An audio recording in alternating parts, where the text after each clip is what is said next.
his show earlier this week. He's fending off this criticism of he looking on and allowing Kenneth Danaya Okontunkurunko Foriata to leave this country. When to some who have criticized him, it was quite apparent that he will be a subject of investigation. So he should have made some effort and not allowed him to leave the jurisdiction. Well, the special prosecutor says, well, look, I mean, if we want to be fair to the facts, those who are criticizing him are being unfair.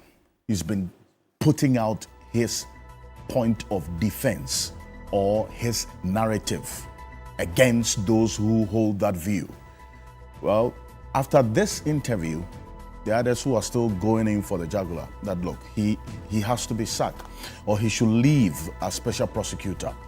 Others think otherwise. And that's the beauty of this conversation on this platform. Well, there are those who are of the view that beyond what has been said, a lot more can be done.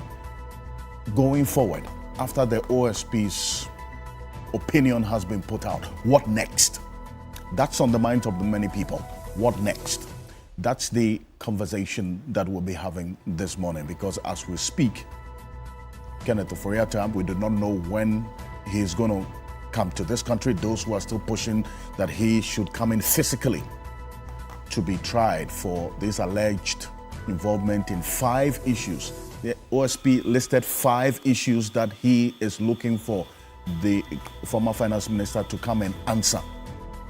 This week, SML has been busy as well, putting out their side of the issues, but we'll have a conversation.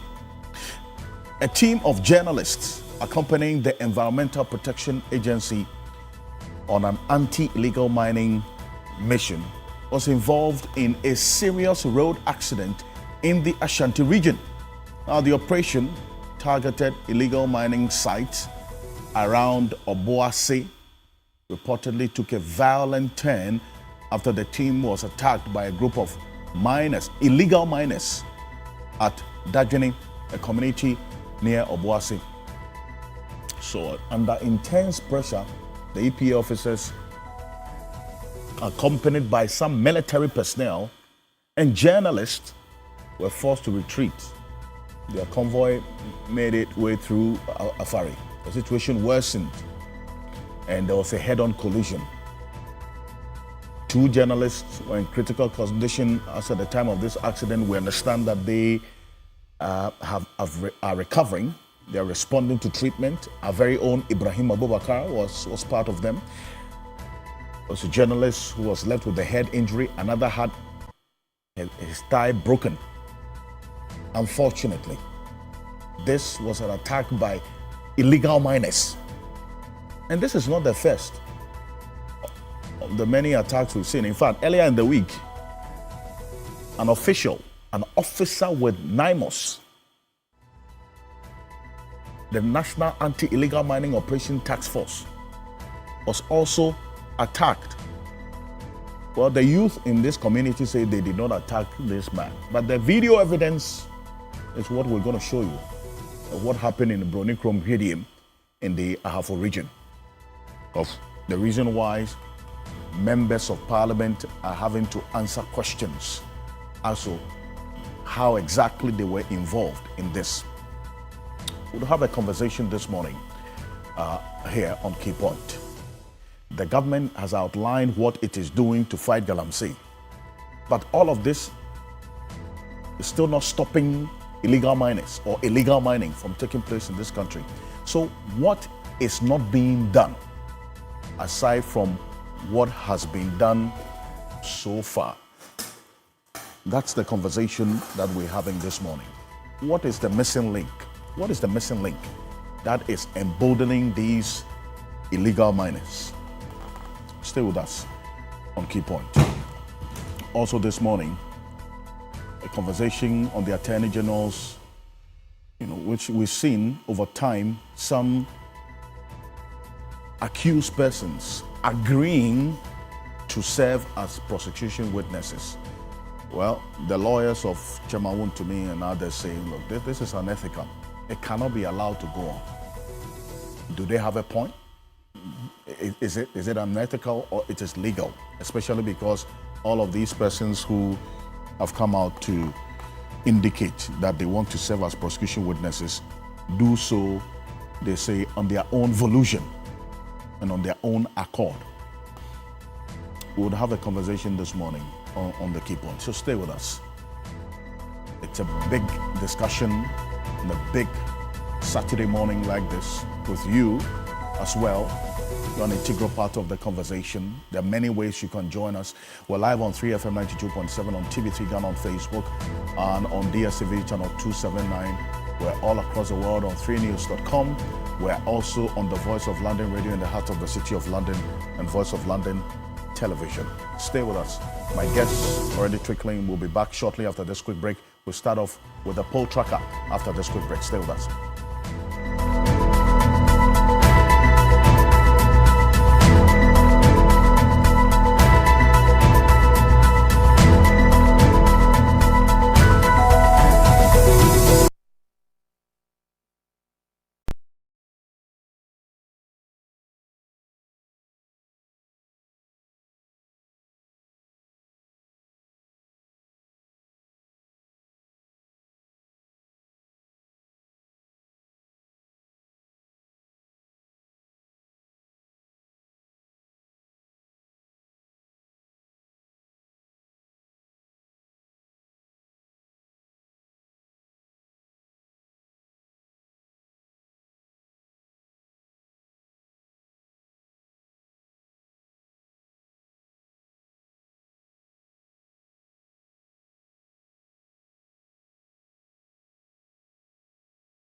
Welcome back. This is Key Point on TV3. We're live on 3FM 92.7, also on TV3 Ghana on Facebook and on DSTV channel 279. We're all across the world on 3news.com, on the Voice of London radio in the heart of the city of London, and Voice of London television, a number of radio stations across the country.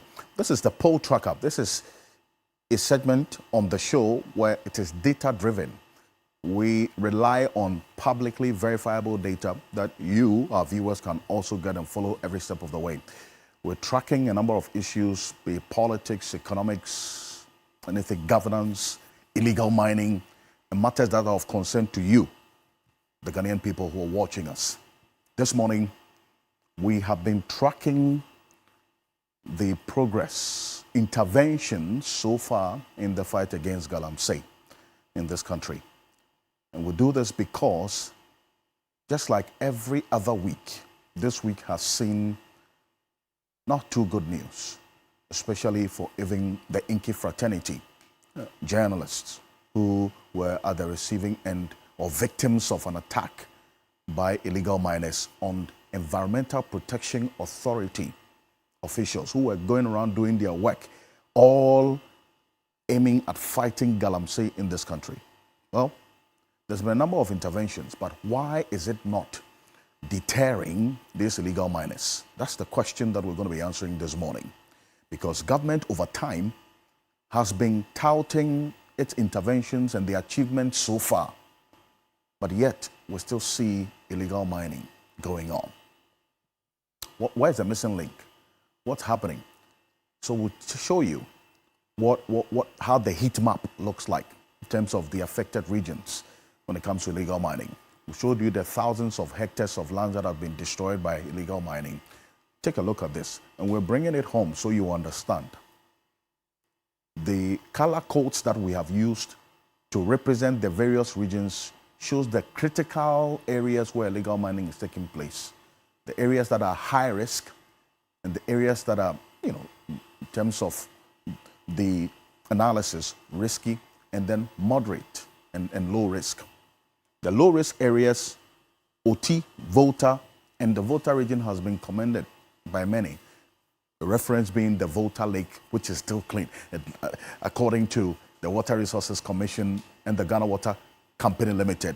That's by far the only river in this country that has not been polluted. Even that, there's a part of the Volta River that is also at the mercy of illegal miners. Okay, so that's how the picture looks like. Then OT region and then Northeast region. These are the only three regions that have so far, at least, been categorized within that low-risk area in terms of galamsey. Then when you come to the areas that are moderate in terms of not too exposed to illegal mining, Savannah, Northern, and Upper West, Upper East. I'm not saying that illegal mining is not taking place there. The scale at which it is happening is not threatening, for the lack of better expression, but we've also recorded some cases in there as well in the past. You'll see the risky areas, Bono East, Bono and Ahafo.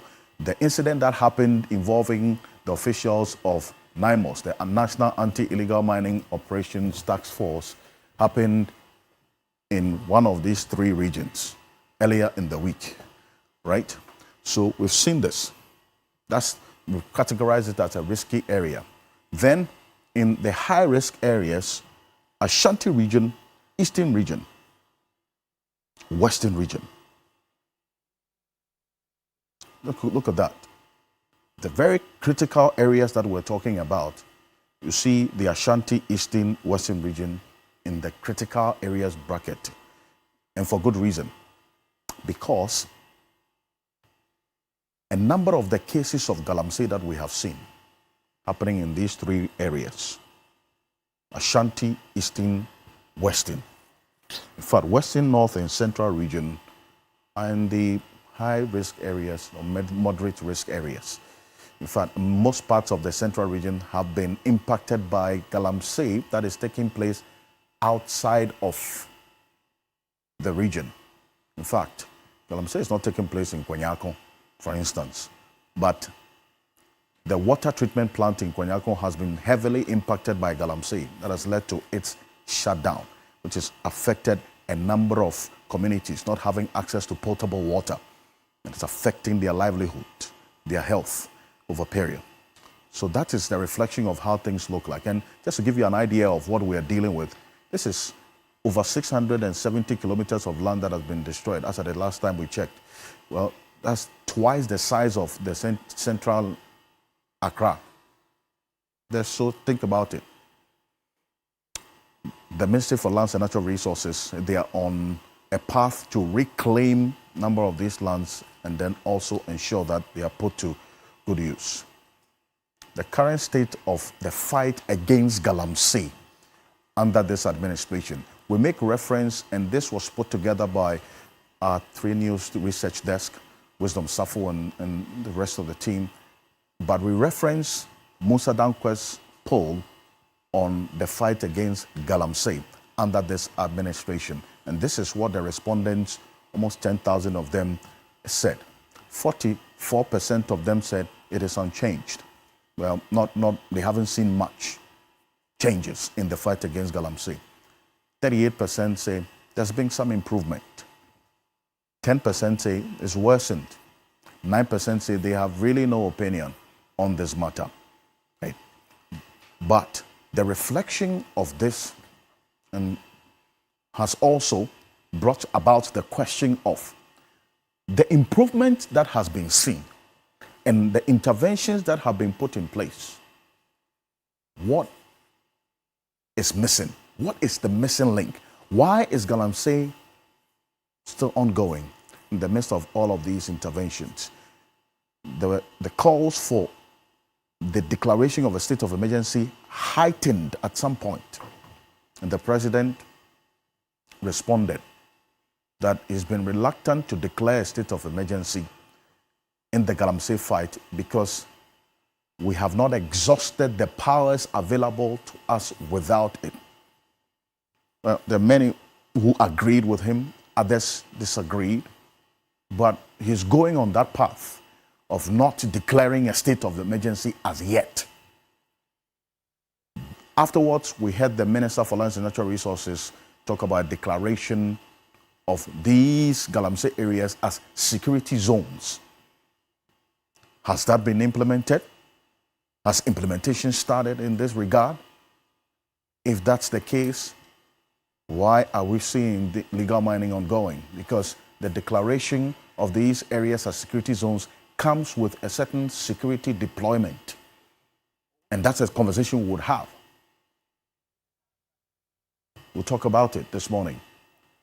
What you're seeing on the screen is when these EPA officials in the company of some military personnel stormed some of these illegal mining sites. You see the EPA boss there, Professor Brown Kluche, together with the team, and a number of them, together with the military.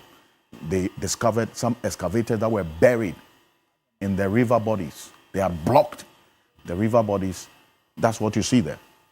So the river couldn't flow from that particular area to where it's supposed to be. They used the excavator to block the flow of the river. And we captured all of that on video. You see the excavators buried in there. This is it.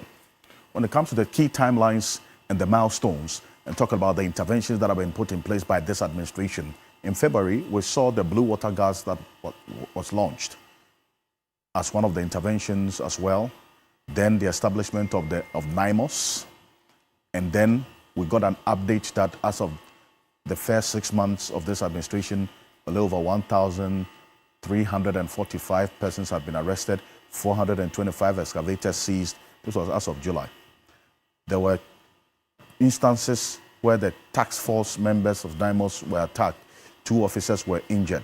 So what we saw this week in FDM is not new per se. We've had a number of instances. Even Dr. Hanabishi has been at the receiving end of some of these things. And then we've also seen now the EPA also being at the receiving end of it. What is emboldening these illegal miners to do what they are doing? Awula Sewa is one of the co-founder of Eco-Conscious Citizens. He's going to be joining us right now. We also have Martin Pebo and Kofi Bentel. We also have Godwin Edoji Tamaklo and the Honorable Andy Apia Kubi, a former member of parliament for the Asante Achim North constituency. He's a private legal practitioner as well. Just follow me closely. Then there's the LI 2462 that now the process to repeal it is in motion in Parliament after the campaign by a number of environmentalists to have this done. There had been some interventions already to remove those problematic parts of this LI about 3 months ago. But for the environmentalists said, no, this cannot still be on our books. We want it off. Even though you've taken that power that the president will have, and Ministry for Lands and Natural Resources can still issue the licenses to mining companies to go into our forest reserves. That was taken off from this LI. But environmentalists said, this is not enough. Get it off our books. We don't want to see LI 2462. So it's off. Then, fast forward to this week, you've seen the assault on this EPA NIMOS team and colleague journalists as well. So, question is, this over 1,800 plus people who have been arrested as a result of their involvement in Galamsey, why is it not deterring people from engaging in illegal mining? Awula Sewa is joining us right now. Awula, good morning. Thank you for joining us. Thank you very much for having me. Good morning to you and your listeners. Perfect. If you could put your video on for me, that'll be good. Now, I'm sorry, my video. Yes, right. And while at it, these are the excavators, chamfans, and water pumps that have been seized over time. Excavators, 551 of them and counting. Chamfans, over 479 of them. In fact, a number of them have been destroyed. This week, the EPA discovered a company that has been established by the Chinese manufacturing chamfans in this country, or fabricating chamfans in this country. So they closed down that company. Almost 300 water pumps also seized, distributed to the various assemblies to do something more meaningful with it. Motorcycles, gold detectors, trucks, generators, bulldozers. This is what we discovered based on the research on what the issues are and impacting on Galamsey, the fight against illegal mining in this country. The Attorney General indicated that this 48-hour rule is still one issue that they have to deal with. The resistance of the community, we saw it at least in this week, in this NIMOS case, and then a number of instances that we've seen. The Dr. Hannah Bishu case, where she was, together with the team, detained, essentially, from doing their work, arresting illegal miners. We've seen the IGP's task force that was set up to fight Galamsey, also having the same community resistance as well. So, what exactly can be done to deal with this? One of my guests who's going to be joining me shortly has indicated that for him, this is one of the major problems, community resistance. I thank you. Now, first off, if you can hear me. Now, the picture that we painted right now with this fight against Galamsey and where we are now, what is impacting this fight negatively? And I ask this because a number of interventions that government has indicated has been put in place. Some achievements have been made, but we still see illegal mining going on. Where is the missing link? Well, you see, we need to have the political will, the commitment. Let me give you an example. You talk about the community resisting. You have communities which are interested in protecting their landscape. Look at the community in Atronsu. over a month ago, an excavator came there. They were concerned because they have the Atronso stream, which is the only source of drinking water. Nemos doesn't have a number. The number we are giving does not go there. We're told it would. I called myself the number that had been given out on the Joy program. I myself called the number. An individual answered that it was his private number. He would get me the number. He didn't. So we tried to contact Nemos through third parties. We didn't get any joy until the one excavator was joined by 3 others, and they've polluted that Tronso stream. It's only a few days ago that the Minerals Commission Task Force went there. So the point I'm making is that Nemos is under-resourced. So even when communities are pleading with them, come and deal with the situation, they are unable to do so. And also, we have to ask ourselves, how can individuals attack the duty bearers? And what is the follow-up? When the IGP's men were attacked, what was the response? When the when Dr. Hanabisu was attacked, detained from doing her work, what was the response? When the most recent incident, and I use this opportunity to say that we are praying for all those who are involved, all those who are in hospital, critical condition. We are praying for them. They are in our thoughts. What has been the response? Yet, remember, a short while ago, I think about 2 years ago, the people of La were walking around their lands to have a picnic. They were set upon by the armed forces, and some journalists were injured.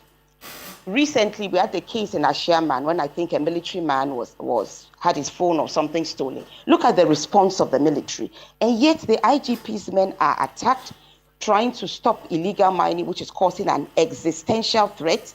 Most recently, the EPA's team was attacked. What has been the response? Yes, in many cases, the army may need to retreat and regather, but immediately you must go back and show that this kind of behavior will not be tolerated. And I don't mean to go back and brutalize people. That is not what I'm talking about. But there has to be a measured professional response. Otherwise, you are emboldening other environmental terrorists and telling them that if they show force, will retreat, run away, and they can continue doing what they are doing. So we need to resource NAMOS. They need to be able to have the resources to deal with the environmental terrorists. That does not seem to be the case as we speak. So that, for me, is the missing link. There's no number to contact them. Even when you are able to contact them through third parties, they are unable to move because they don't have the resources to do so. Take it as a fire. There are so many fires raging. They cannot be everywhere at once. So they need to go where they can.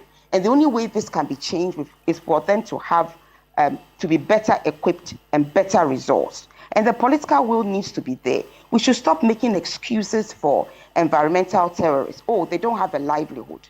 So because you don't have a livelihood, you are able to poison all Ghanaians, including yourself, because water is life. Because you don't have a livelihood, you are able to remove the livelihood of other persons, like the small scale, the peasant farmers, cocoa farmers whose trees are being destroyed. We have to stop this thinking and understand that criminality is criminality. Yes, government should do its job, but even where you don't have a livelihood, which is disputed, in certain cases, they've left livelihoods to go for what they believe is more lucrative. You can't be excusing it and saying that, okay, we're going to do cooperative mining. So I'm saying that the political will is not really there. You're questioning the political will, but you say as well that there has to be, in your view, some measured, force in dealing with this, so that people are not brutalized. I mean, these illegal miners are not subjected to excessive force, essentially. But that NIMOS lack of logistics that you talk about, we identified it as one of the weaknesses as well. In the past few weeks, we've seen Gold Board and other institutions, donating pickups and others to help NIMOS do their work. The millions of cedis that the government had indicated they need to fight Galamsey, NIMOS doesn't have the resources as we speak. Yes, so, let me come in here. Yes. Let me come in here. If the political will is there, as soon as we came into office, the political will was there to deal with the e-levy and the betting tax. We did not cause an existential threat. We went ahead and bravo, we've done it. Now, what is causing an existential threat? What is killing us? Water is life. We are all being poisoned. And let me say this here, Ghana water does not remove the toxins from the water. So even where the water we are drinking is clear, it doesn't necessarily mean it's safe. So civil society is asking that Ghana Water publishes the analysis, so we all see what it is that we are drinking. So if you have the political will to deal with NAMOs, why is it not properly resourced? Why is it that when they go somewhere and they attack, they cannot get back up? You see, we have to ask ourselves how serious we are. We are not dealing with, people with a cutlass. We are dealing with some people who are heavily armed. And a while back, I was giving the example of Latin America. It started like this, the drug cartels. Not much attention was paid to them. And now you have areas where even the army can't go. They become no-go areas. National security concern. So you cannot dilly-dally if you have the political will. You need to properly resource NAMOS. And when they come under attack, something should be done about it straight away. The dilly-dallying is emboldening the environmental terrorists. And we are all at risk. I see. But then, with all what has been done now, you say you still question the political will, and I'm pointing you to the interventions that have been made between February and now, and the achievement that government has been touting whenever this question of the political will is asked, that interventions have been made. And in fact, I've heard some of you, the civil society organizations, talk about what was and what is. Now, what else has not been done? Reason why the political will to fight galamsey is questioned right now, between February and now. First of all, let me give the example of NAMOS. If you set up NAMOS and you don't resource it adequately, you are setting it up to fail. So the political will means that when you are setting up, because you came in January, and you knew before you came that we're facing an existential threat from illegal mining. One of the reasons why the past administration is no longer in power, because Ghanaians said we are tired of being poisoned.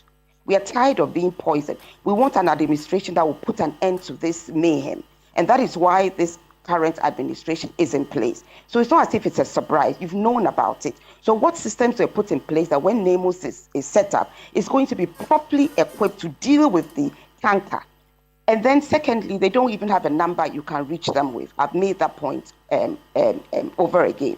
So I'm saying that a political will means that when you set up something, you give it the resources. Otherwise, we'll sit up and say NAMOS didn't work. It's not that it didn't work. It didn't have the resources with which to do the work it was mandated to do. So that's a very important point. Second of all, we talk about the blue water guards. We didn't need the blue water guards. As we speak, we all know where the Chan fans are. They are there in broad daylight. Talk to communities. They will tell you where they are. But why is it that we can't do anything about it? And we've seen the example with the EPA coming from a mission, seeing something going there, and we saw what happened to them. So again, it's not as if we need the intel to tell us where they are. Yes, in certain cases we do. But when we know where they are, what are we doing about it? Why is the Ancombra still diverted? Why are Chanfans still on our water bodies? Why is it that it took over a month of the community Natron so reporting that there are 3 excavators? It started with 1 and then others joined, about to pollute our water bodies, and nothing was done. So we didn't need the blue water guard. The community itself reported. And what we need to do is when communities make complaints, we need to act promptly. We don't have to wait for the water bodies to be polluted before some action is taken. And with the people of Atron, so let me make this very clear. The activists are facing criminal charges only because they've been trying to protect their environment from environmental terrorists who haven't been charged, even though they managed to pollute the Atronsu stream. It's rather the activists who are facing criminal charges for allegedly burning 2 excavators which were being used to destroy the landscape, which charges they deny. So with this kind of double attitude, it's very difficult for communities to believe that they have the support of the duty bearers to help them in this fight against illegal mining, which is going to kill all of us. Confanoche Hospital tells us that the rise in kidney disease has gone up 4 times. Our food is not safe to be eaten. Our water is being poisoned. What are we waiting for to understand that we face an existential threat and we need to deal with it? Well, Awula, stay with me. Thank you. Let me also welcome the Honorable Andy Apiakobe. He is a former member of parliament for the Asante Achim North constituency and a private legal practitioner. Andy Apiakobe, good morning. Welcome. Good morning, my brother. It's good to have you join us. Yes. Now, your constituency, at least while you were MP, was a reference point for a number of people when it comes to the fight against Galamsey because of the local interventions. If I say local, the people themselves, the chiefs and yourself, had resolved that even though you had gold beneath your land, you were still not going to allow illegal mining. The situation is different now, at least, because we've had a number of cases of Galamsey taking place in Asante Achim North, Asante Achim Central. Even with that, when you are driving by the roadside, you'll see the excavators there. You've seen them, haven't you? Well, I've seen them somewhere, but indeed I haven't seen them in Asante Achim North. I have heard that currently some people are in the bushes between Juansa and Domiabra doing this Galamsey. Yesterday I heard of another attempt to go into the Afram place, and that is worrying. But I'm very disturbed to hear today that the community resistance is rather against state institutions coming to control the menace. That is disturbing because in my time, the community resistance was against the illegal miners so that we wouldn't allow them to come. But if you are staying around to support the illegal miners against state activists, then that's serious and dangerous. You see, if the society is turned against the state, then we have a problem there. We need to go back to society supporting state intervention or even prompting the state to come into their aid in warding off these illegal miners. The other way around cannot be tolerated, and it's a big shame. And it's happening with community leaders in support. The allegation is that in the Hafu area, even a member of parliament was rather also encouraging the community to Well, he's resist. come out to deny that. He's it's come a out subject to deny. Yes, it's Yes. a subject of That is why I police said investigation. there is an allegation. Yes. And I'm also told that the matter is being reported to the police and investigation currently ongoing. And I want to believe that they follow it up with prosecution to the end, and let's see what comes out of it. And in fact, he was arraigned before court this week. Yes. He's been given 150,000 cedis bail. Yes. Yes. That to me, that is a story in itself, because when people are alleged to have committed the same offense, they are hit with conditions of bail that are over and above the figures you are mentioning. How come that it's 150 for one person when it is 10 million for another person for similar offenses? So are you saying that the bail condition, the bail amount was low in the case of the member of parliament who is alleged to have incited the youth? 150,000. What were you expecting? Well, the standard they have set for offenders or accused persons in these areas are quite high. And I expect them to also maintain and make sure that they don't discriminate against accused persons from different parts of the country and for different sites. All of them. Are you talking about your client, Chamaun, to me?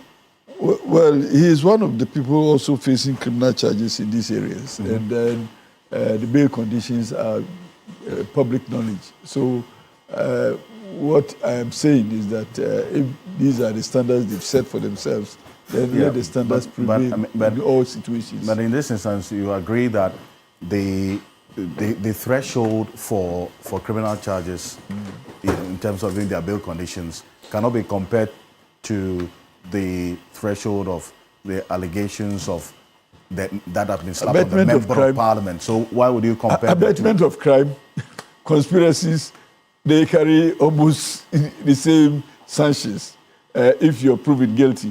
So if you are a better or you are an instigator, or you are also in the same boat as the activists in the allegation. So I'm sure that we have to be consistent so that we know that we are fighting a cause that is to the heart of all people in Ghana. And when we are selectively prosecuting and selectively giving conditions, that does not help the effort. I see. Well, Godwin Ejudi Tamaklo is a private legal practitioner, also the Chief Executive Officer of the National Petroleum Authority, the Director of Legal for the NDC. He's joining us as well. Good morning to you, Counsel. Good morning, Alfred. But I believe that Counsel is no more the Director of Legal Affairs in the party. You are no more there. I am. You are a public officer now. No, we will come to that. Most importantly, I just want to say good morning to my learned senior and a good morning to your cherished viewers. And we're also on radio. So good morning to those who have joined us on radio. And my other co-panelists will be joining us. Yes. Whilst coming, I was listening to a few of the issues, and but I want to start from where Andy Apiakubi ended. It says you seem to be weaponizing bail. That in the case of this member of parliament who this week has been accused of inciting the youth, which he's denied, in what happened in Shwediem, 150,000 cedis bail amount was slapped on him with one surety. And he says that in other instances, in the same persons who are alleged to be involved in Galamsey, he references his own client, Chamawon, to me as well. You did. The amount is quite high. So why are you weaponizing bail conditions? Is that what's happening? So first of all, I think the past 12 years that I've worked as a lawyer, everything that I've done has always been at the side of criminal defense. I have never had the benefit of asking any court to deny anybody bail. So I have always been a strong advocate for bail, and I do so with everything that I can marshal. And all the people that I've defended so far, I've always pleaded for bail. What is also not in doubt, and by which our learning, is that bail is solely at the discretion of the trial judge. And that in evaluating whether bail conditions or the nature of bail conditions, judges are minded to look at the nature of the offense, the nature of the punishment if the person is convicted, among others. And even more importantly, to check whether the person involved is flight risk. Right. All those are matters that a judge is permitted by law to examine and come into a conclusion. And judges, per their training and the skill set they have, are permitted, right, to exercise their discretion. More importantly, the avenue is provided for them, even when we disagree with the nature of bail conditions, to move further. I'm shocked and baffled a bit about the recent claim of weaponization of bail conditions. I find it a bit curious. My senior here talking, and I listened to him whilst here. The NDC MP, can he tell me the charge against him whilst here? What charge had been preferred against him in court? If you do not have the benefit of the charge, what the punishment for that offense is, Allegedly. the risk of him running away, that's a sitting member of parliament. that parliamentary thing is enough to even put him on self-recognizance. And the history is there of previous MPs who have gone through criminal prosecution and have been admitted to self-recognizance. That's a fact. 2, what exactly is the offense of the MP? So to try to link, and I can understand him. I mean, if I were to be in your shoes and I've had the benefit of defending a client, because you see, if you look at the Minerals and Mining Act as amended, the punishments for engaging in illegal mining activities, specifically the nature that his client is alleged to have, engaged in, the punishment is beyond 15 years. That's quite serious. And if you look at the drafting of the Minerals and Mining Act and the punishment thereunder, it is almost strict liability offense. Ask him. It is almost strict liability offense. And when I say it's like strict liability offense, the nature of the offenses under the Act is said that if they say you need license and you don't have it, no explanation. It doesn't lie in your mouth to say, like borderline. It is simply binary. It is either 0 or 1. That is the nature of accusation his client is facing. That is quite serious. I would not wish my client to be charged under the Minerals and Mining Act, because in 2019, the Act was amended to enhance the punishment. And that 2019 amendment of the Act, which enhanced the punishment, took the punishment at that time from 5 years to 15 years. Yes. And so by reason solely, even of that offense, every judge will be cautious in looking at the bill. And again, if you look at the offenses of, like I pointed out, it's almost strict liability. And that makes it extremely dangerous offenses under the Minerals and Mining Act. In the specific case of the NDC MP, do you know that as at the time he was taken to court, even his statement had not been taken? So any judge who has before him an accused person whose basic Miranda rights have not even been done, you expect that judge to impose the same bail conditions as wound to me. That has never been the law. Regrettably, that has never been the law. And so please, if we have the benefit of public education, may we not, respectfully, provide a narrative that creates an impression that there had been something selective. Why? In terms of bail, I represent a very prominent Ghanaian in this country. Very, very prominent. At the risk of mentioning his name. Governor, deputy governor, became whatever. He was charged with criminal offenses. I represented him in court with my boss then. The court imposed a bail of 100 million Ghana cedis on him in this country. When you were in government, hold on, calm down. I'm a private. The MPP. Yes. By that time, he was even the deputy minister. Yes, but I'm no, a private wait. legal practitioner. I am saying that these were matters that you were privy to.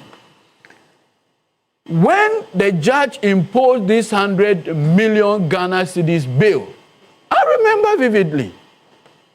In court that morning, Madam Gloria Kufu, if I was in the afternoon, Madam Gloria Kufu was there, myself, my senior. We made a bail application.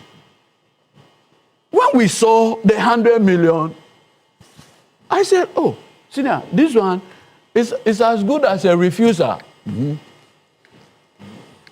Like we lawyers say, it's as good as a refusal because he ought to have been justified. You cannot execute it.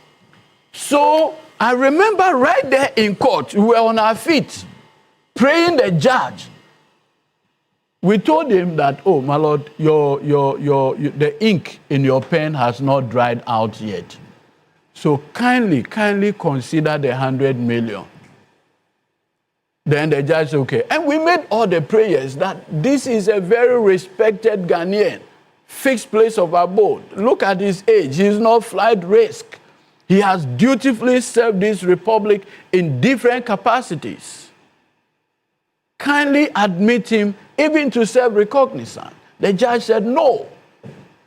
Admitted him to bail the sum of 100 million Ghana cedis.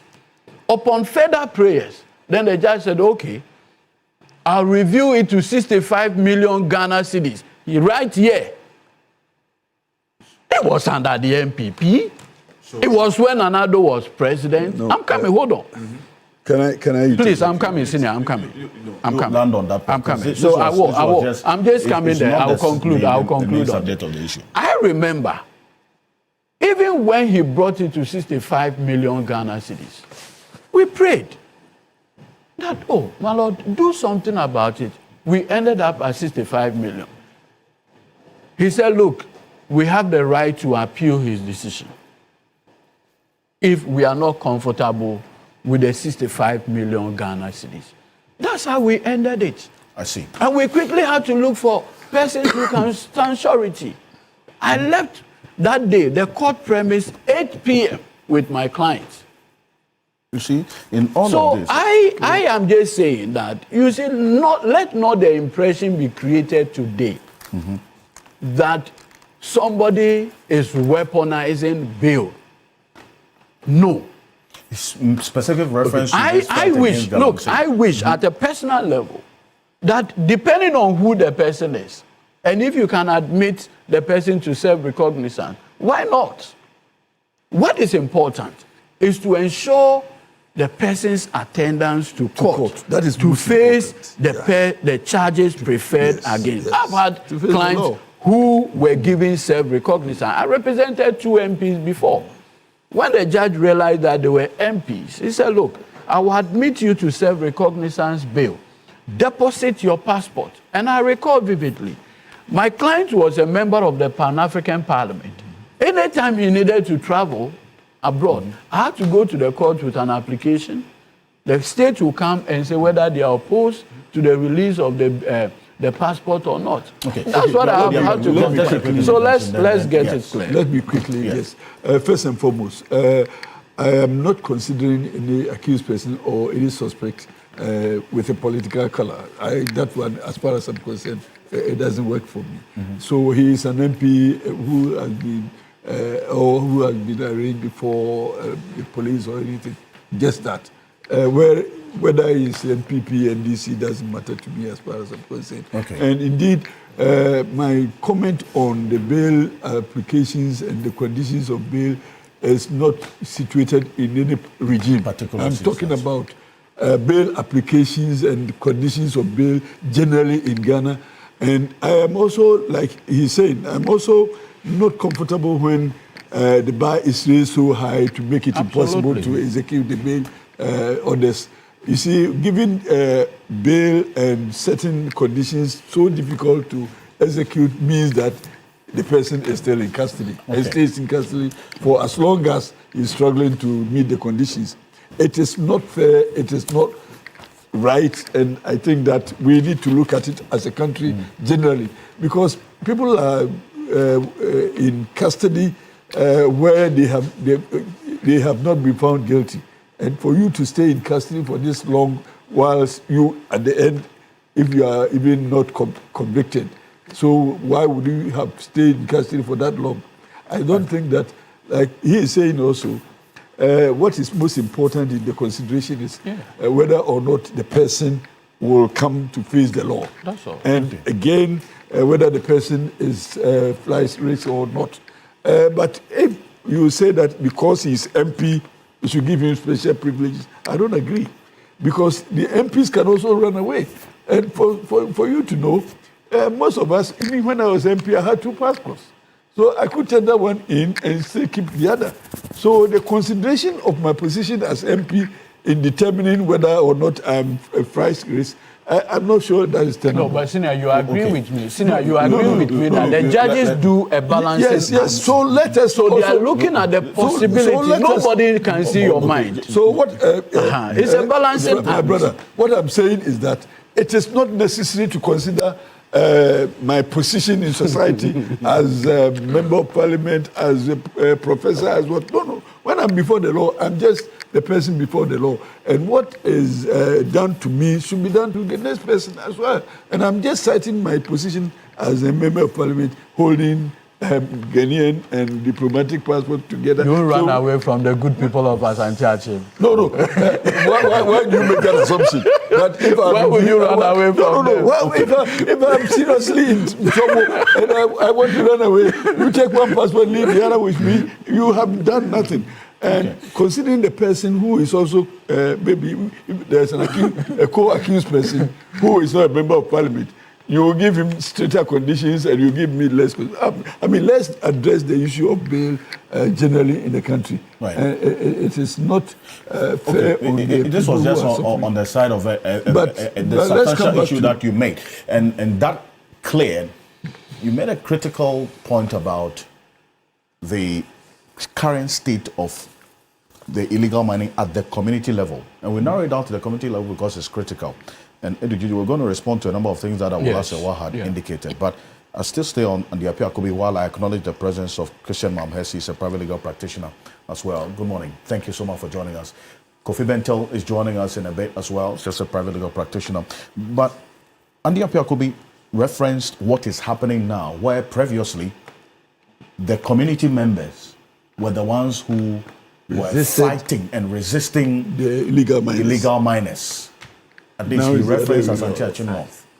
Now, the reverse is happening, where in a number of cases, the community members are rather fighting task force members or officials who are fighting Galamsey operators or state institutions fighting Galamsey operators. I stay with you, Honorable Andy on this. What does this tell you? What has contributed to this troubling shift in what is happening or what used to happen, where the community members were the ones resisting illegal miners? Now they are the ones rather shielding them, protecting them, and rather fighting state institutions that are set up to fight Galamsey. I want to believe that the orientation of the people is changing because of lack of education, number one. The people, they are not properly educated as to the consequences of what they are doing. And number two, I think the motivation in it. And number three, community leaders are also, most of them are complicit. And I'm not talking about any particular regime. Since the fight started against Galamsey, where community leaders do not agree to or do not work with the illegal miners, it is not possible. It is possible to resist them if the leaders themselves are not part. And aside my particular case, there were times where people would come to me and ask, but it is happening in so constituency and everybody is benefiting from. Why are you saying you will not agree? I say, I do not agree and I will not allow. And in most cases, some of our community leaders will even try to influence you to succumb to it and let it happen so that you can also have your share. If the community leaders say no, it will not happen. But if you yourself, you get involved and you start picking some monies from them, then you are bound to also support.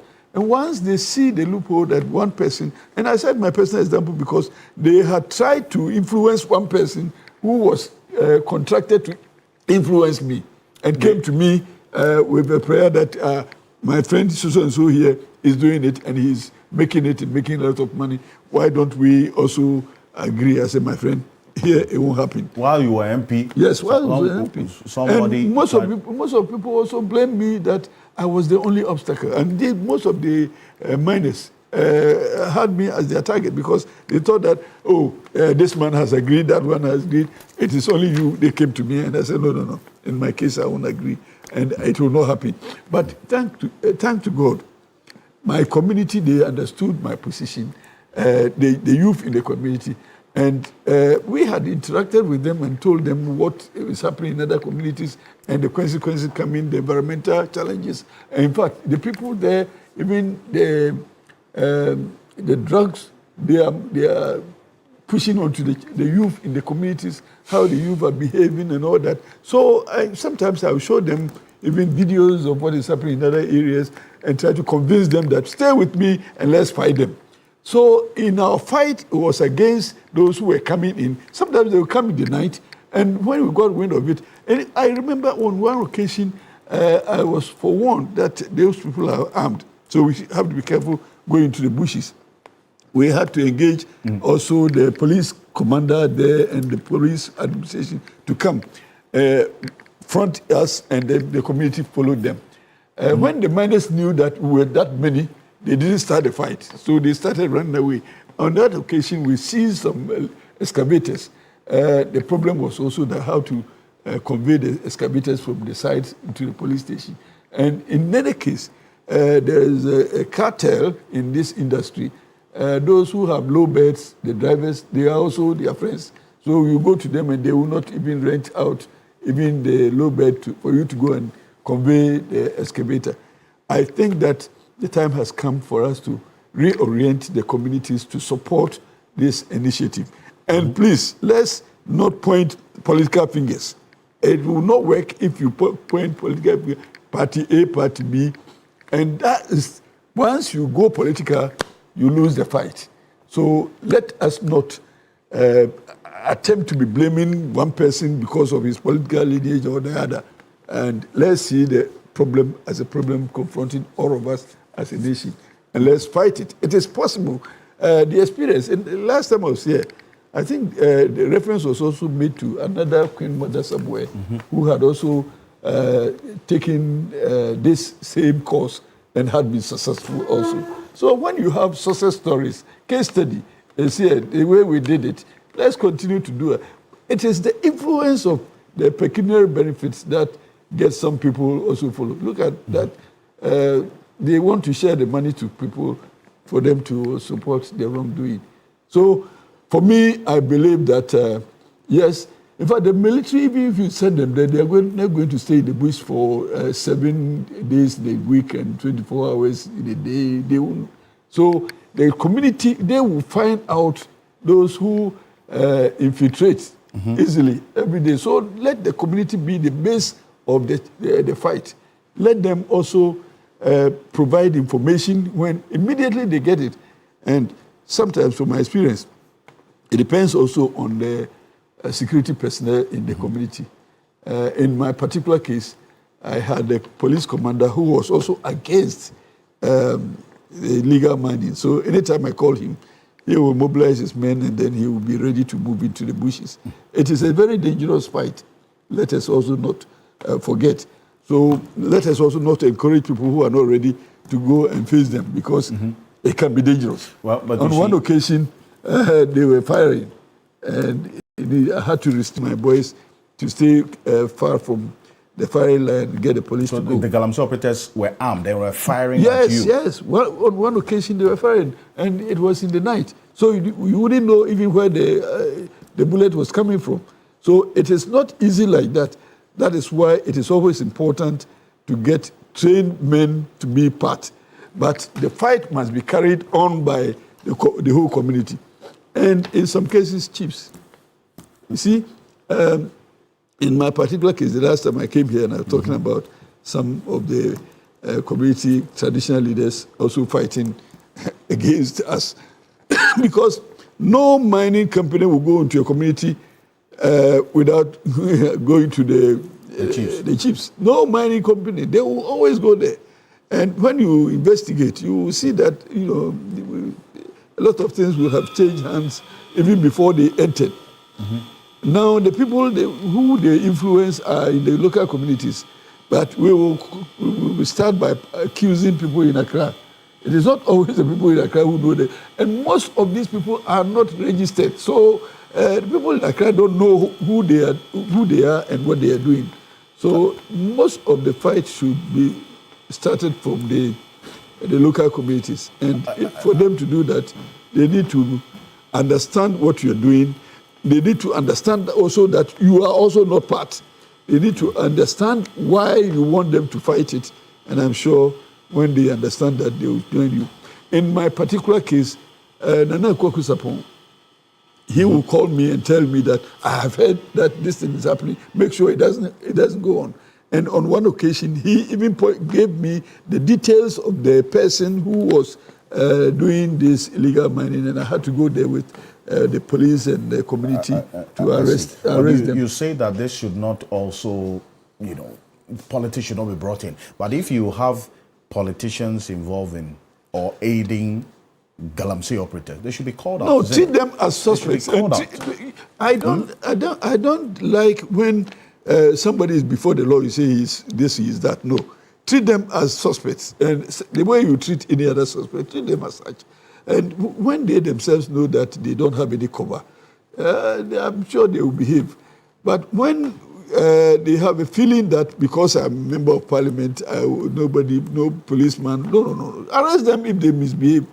And the immunity they enjoy is only when they are going to parliament or when they are coming out of parliament and in their time in parliament. Mm-hmm. It doesn't say that at any time when you are in the bush supporting Galamsey, you are also a member of parliament and you have any immunity. No. Immunity doesn't extend to that. So when they go out of parliament and they are joining any criminal activity, treat them as criminals, treat them as suspects. And the way you handle any other suspect, you handle them like that. The privilege must not be abused. I see. Well, Martin Pepo is joining us as well on Zoom. He's a private legal practitioner, also the leader of the Comipekurido demonstration, a member of the Operation Recover All Loot preparatory team that has wrapped up their work. Martin Pepo, good morning. Thank you for joining us. And let me explain why he's not in the Yes, morning, Mr. Ocansey. Morning. Right. And the Apiagubi is asking a question as to where you are and why you are not in the studio. Answer that question before we start. I've traveled a bit. Okay. Sometimes we have to see to other things. We food also, so I have other commitments. When you come back, come on account. Yes. Thank you. Mr. Honorable Apiakubi, Yes. have you disclosed the businessman? The businessman, you have to disclose the businessman who brought the money to Parliament. I see. But I am immune to this, so go ahead. Okay, yes. Let me greet Sofa Kufuya Santua. Thank you for standing up against Akufo-Addo when a lot of Ghanaians were benefiting from Akufo-Addo's government and didn't want to talk. Doma Hine the same. Took me after the of Asogli State, and then Kentucky Teku through the second. Thank you for being very valiant and standing up to fight for Ghana.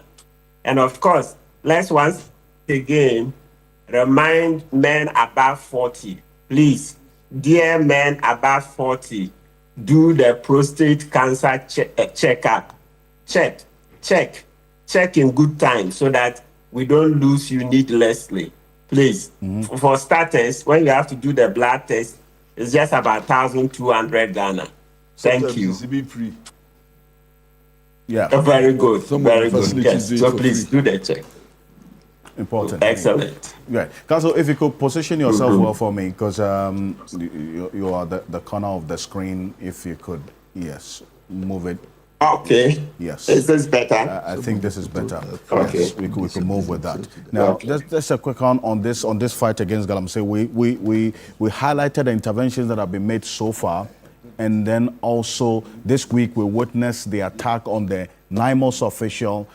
A member of parliament has been dragged to court as a result of this. Has been granted bail, and then also the attack on the EPA, Environmental Protection Authority officials, together with journalists.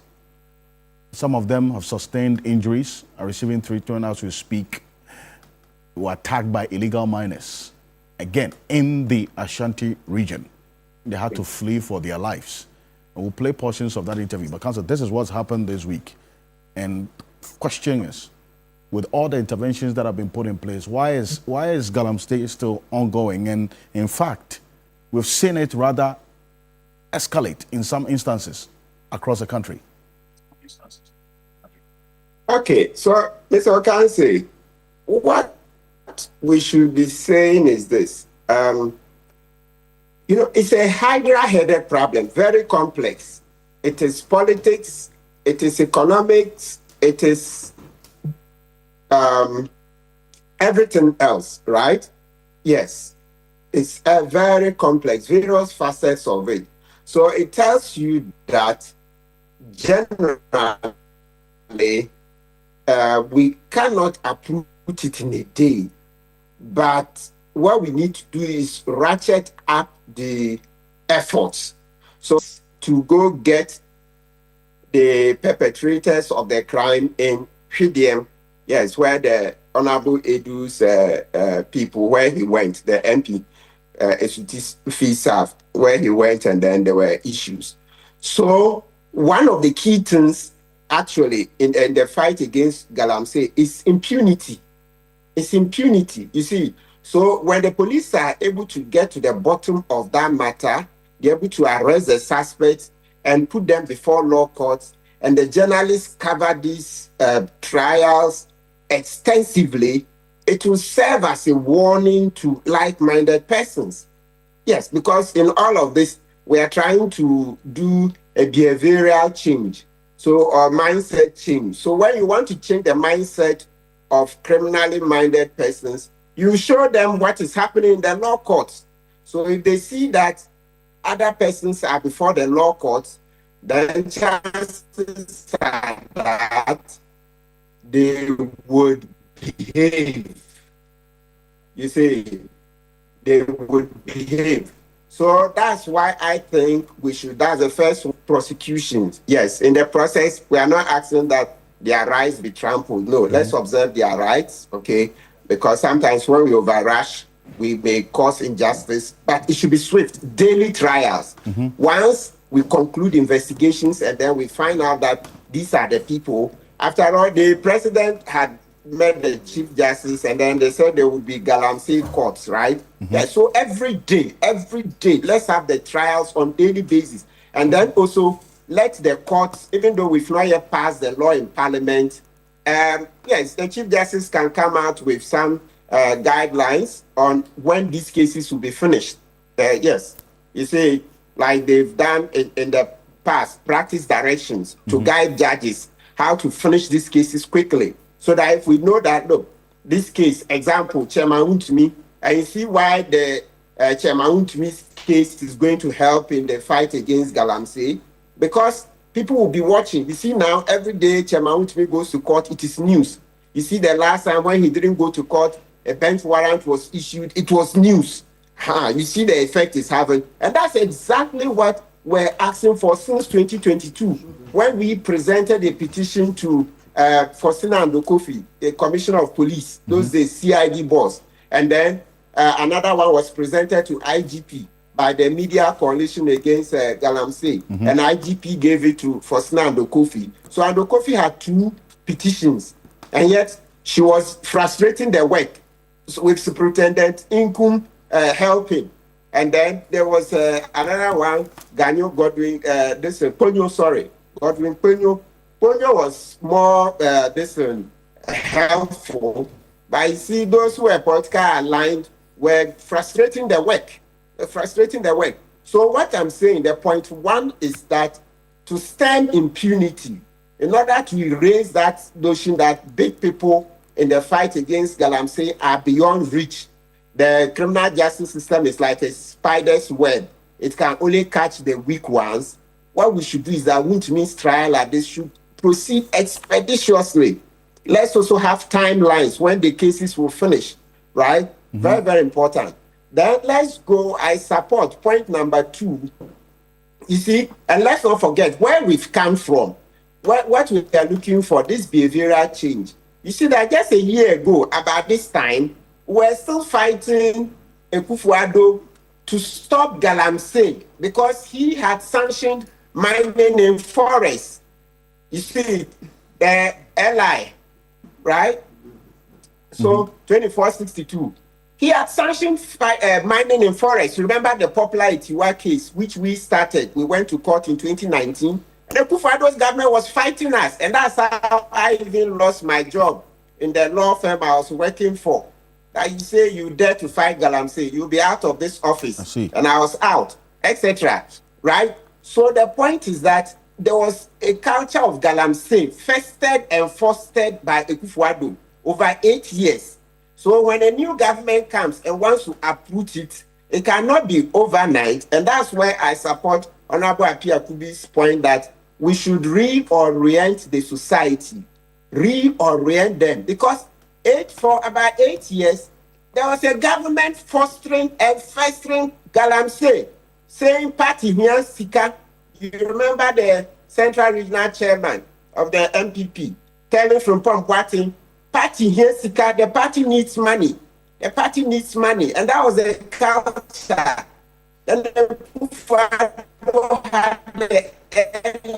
I see. So, Council, if you talk about reorientation, unfortunately, I'm losing you. I'm losing you.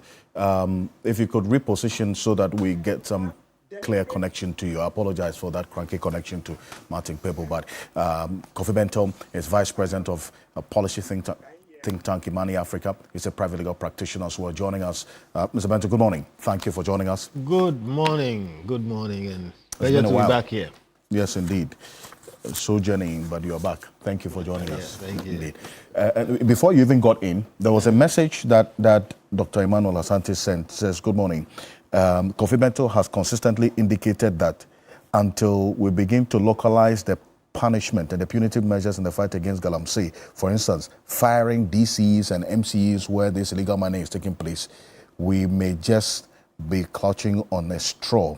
With these achievements that you outlined on your screen, why is Galamsey still ongoing? It appears that on that same path of thinking and what you had been consistently indicating, it's now feeding into the expectation of what the next phase of the fight should be. So that if NIMOS officials will be attacked by illegal miners, EPA officials will be attacked by illegal miners, journalists will be affected in the process. What exactly is emboldening these illegal miners to do this against state actors? Just in response to this, and then I'll come to Christian Mamhesi. So yeah, I remember saying that, and I said a number of things too, and I concluded by saying we won't win the Galamsey fight. You said we won't win. Yeah, we won't win. You still stand by that position? I stand by it. We are joking with the Galamsey fight. When I say we, I mean the government. They are really playing games with this Galamsey fight.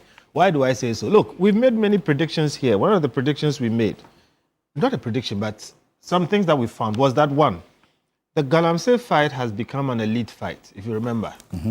The people on the ground have stopped the fight. It is now we in Accra and co who are fighting and screaming and shouting and holding our people. When you go to the ground, the people fight you. Today I was hearing things like that. Yeah. It's clear. I said this more than a month ago, that these are the indications. Other things that we've said, and I'm saying that these things have been said publicly, they are known, so I don't know why we are behaving as if this is strange, okay? So we've said that, for instance, already. And then we've said other things, all right? Listen, the Galamsey fight is not something for police, civilian restoration of order or whatever. Do you know what you need to make a civil arrest? A warrant. A warrant is a piece of paper. In a proper civil arrangement, when the policeman is coming to arrest somebody, they need a warrant. It's a piece of paper. And if you're a law-abiding person, or even not a law-abiding person, the police is sufficiently resourced. If they present a warrant, you will go with him. Otherwise, he will arrest you physically and take you. That's what you need. When you are dealing with Galamsey people, and we have said it, I have said it here and other places, Galamsey is no longer a civil law enforcement issue. What is it? Galamsey is organized international crime. Organized international Yes, involving armed insurgents. Organized international crime involving armed insurgents and internal people who constitute terrorists or what you call internal aggression. Okay? We've said it here. I have said it here and other places that there are places in this country which are no-go areas for the state. You have territories that have been taken over by persons who are armed and well organized. These people have people sitting in air-conditioned offices in Accra, writing LCs in the millions of dollars, and importing excavators from across the world, shipping it here, and transporting it into the bush, organizing to mine gold and ship it to Dubai. It is not a joke. So, when you have organized international crime by armed insurgents, internal terrorists, and people who constitute internal aggression against the state, you don't send the head of EPA there. Who do you You send are there? joking. You don't go and arrest those people with a warrant. You don't send a piece of paper to a gunfight. We are joking. They went there in the company of military personnel. And what happened? Well, they were chased. So the point is, what kind of joke are we joking? Look, with all due respect to Madam, if she had lost her life, that would have been stupid death. Okay. Okay? The EPA boss? Yes, if she had lost her life, it would have been very foolish. Why? Why? Because how do you send somebody who does civil law enforcement with her bodyguards? They didn't go to fight. They were protecting her. To people who are armed, are in the forest, who shoot ready at to other fight. people. I mean, what kind of joke are we joking? Look, and the fact that we are playing games with this thing is why I'm telling you that we won't win this fight. We won't win this fight. And you know, people like to do these things to check the box. I've been there. I also went and saw the problem. Okay, this and this and this is what happened. One of these days, God forbid, we're going to send some sorry person without the necessary accoutrements. And when I talk like that, I mean any civilian person to go and confront these young men in the bushes, and somebody will lose their life.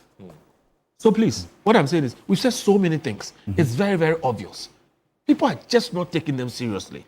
You don't send a warrant, which is a tool for civilian law enforcement, into an area where you have armed insurgents.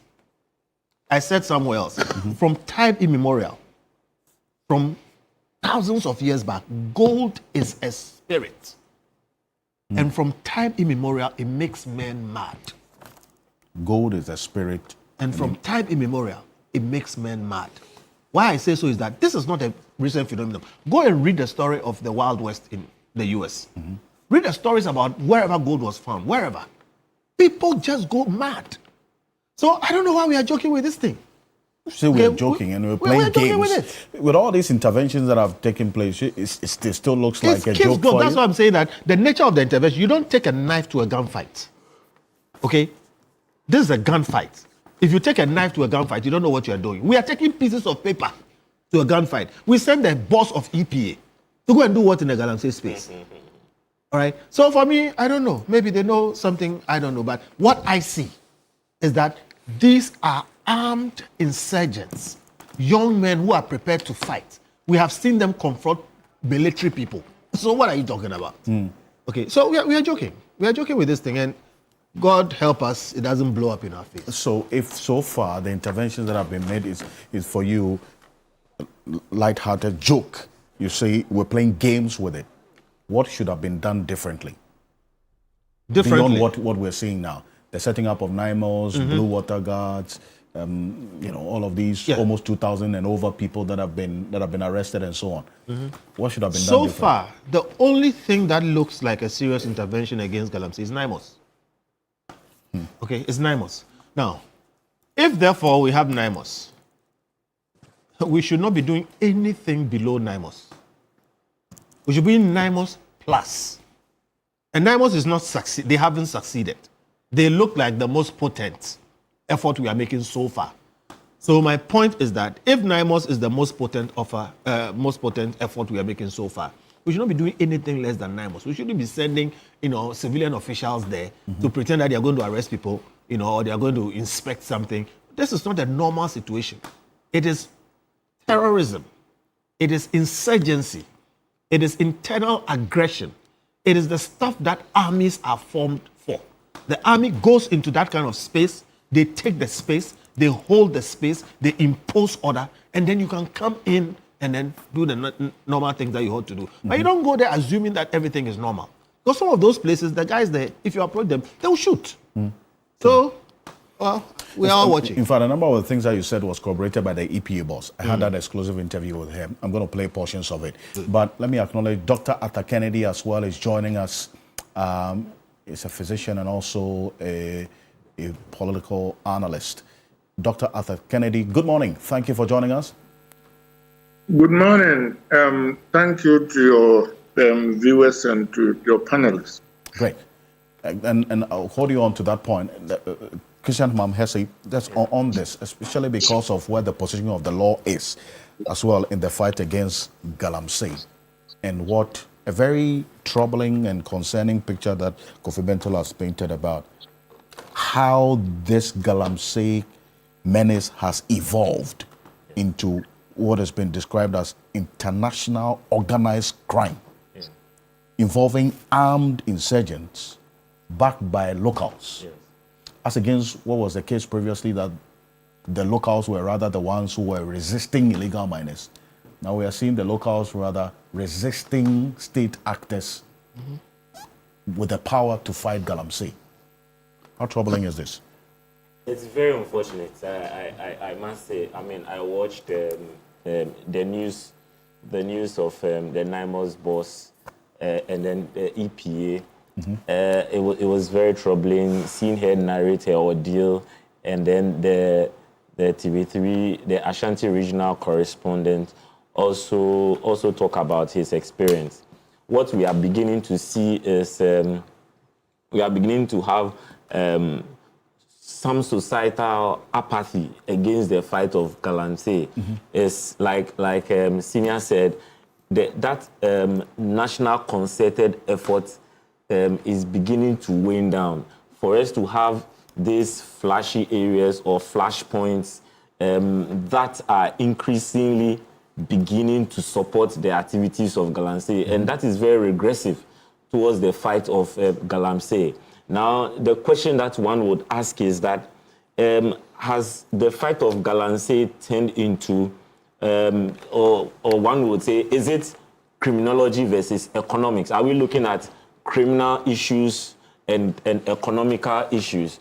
And we are beginning to see either a mix of the two, or the two of them standing at poles existing against each other, because you have in certain societies the polarization of militias forming or even formed already, where when state actors engage societies or go for inspections, they are run out of the place. I mean, they are thrown out of the place, chased out of the place, and they are just not thrown out of the place, but they also have ammunitions, weapons, sophisticated ammunitions, and that speaks to the fact that this fight against Galamsey, it is becoming very complicated, and we cannot treat it with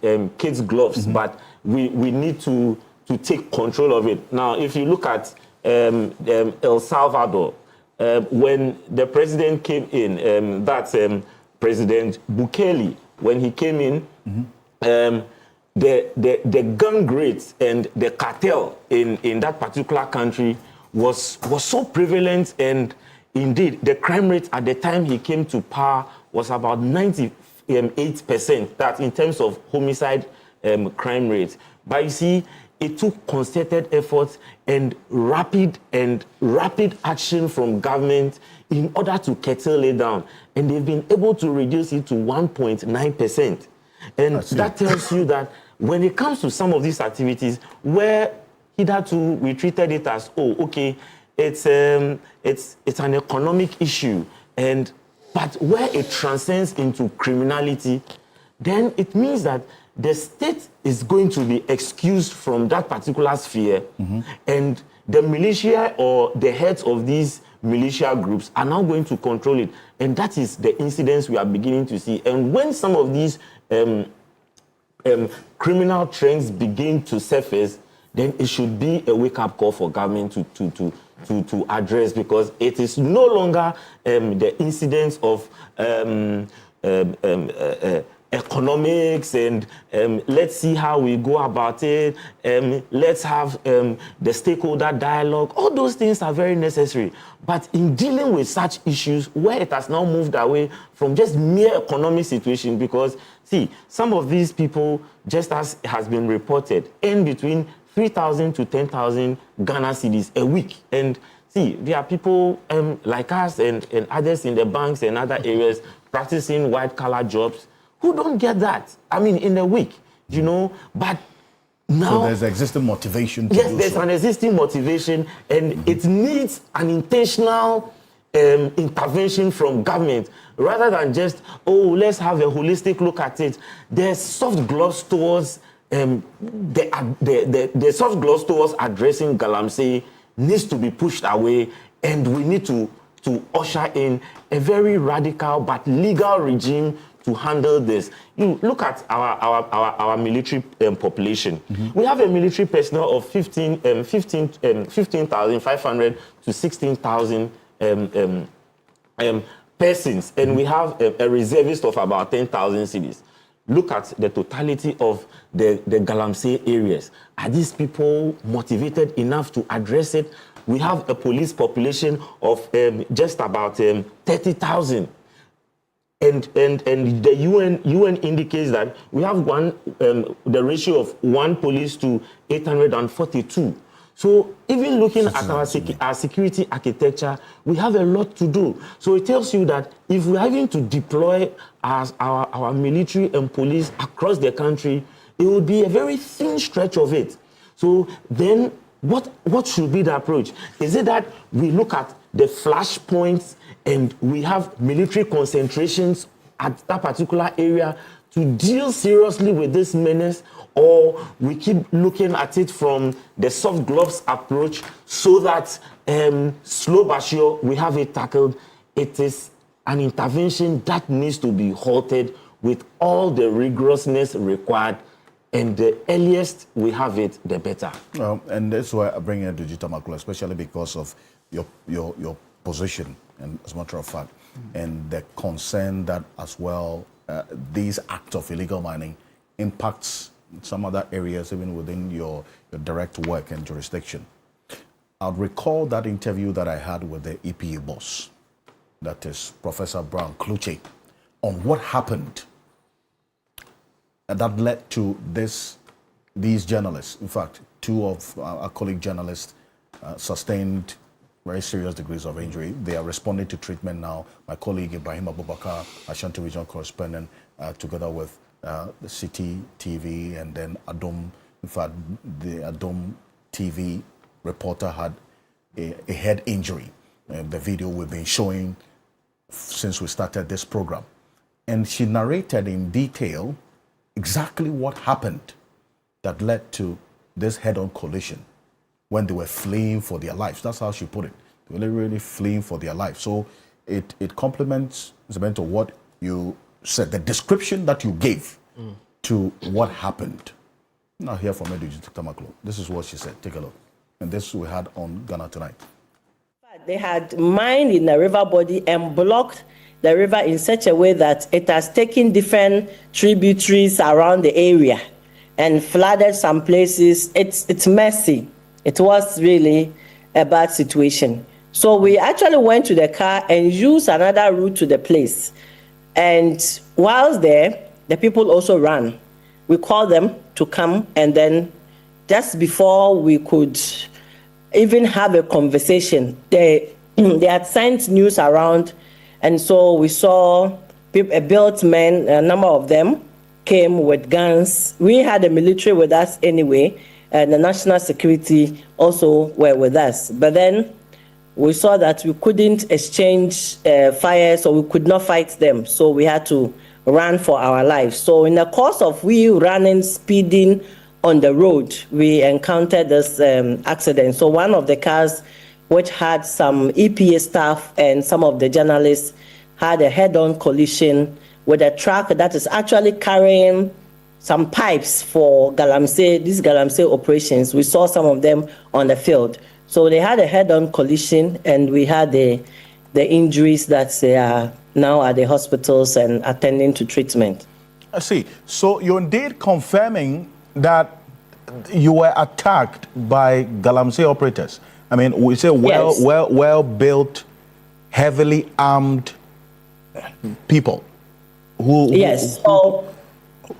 So some of them were dressed in black, like complete black from top to down, and some of them were wearing vests like this with CID written at the back. We asked them, in fact, the soldiers, the national security men, asked them of their ID card and stuff like that. So it was becoming confrontational, and then we had to leave because we couldn't. They said they cannot overpower them, so we had to leave. They had their arms, but we didn't. Of course, EPA doesn't. We didn't have, so we had to run. I see. Now, what prompted the decision to run? Were they attempting to fire at you or attack you? Yeah. So whilst they were having the confrontation, we got intel. So I got a phone call from Accra that we should leave immediately where we are, and that even the route we plan to take, we should not use it again, and we should not return on the same route we came from Kumasi to Obuasi. So we had to use another route altogether, much longer through Central Region, through Western Region, and then back to Kumasi. But just before we reached Kumasi is when we had a head-on collision. And this change in route, as a result of that call you got, was because intelligence had been picked that you could possibly be attacked if you used the same route you came? Yes. So as I received the call, the national security operators also had a similar call. So they were giving us feedback as they drove right in front of my vehicle, and we had one driving 2 vehicles behind. So we got phone calls from different sources, but all from the national security, that picking intel that where we are is not safe, and that we had to take cover immediately. That's the account, the horrifying account of the EPA boss, Professor Brown Kluchi, together with the team of the EPA officials and journalists. This is dangerous. This is troubling, is it not?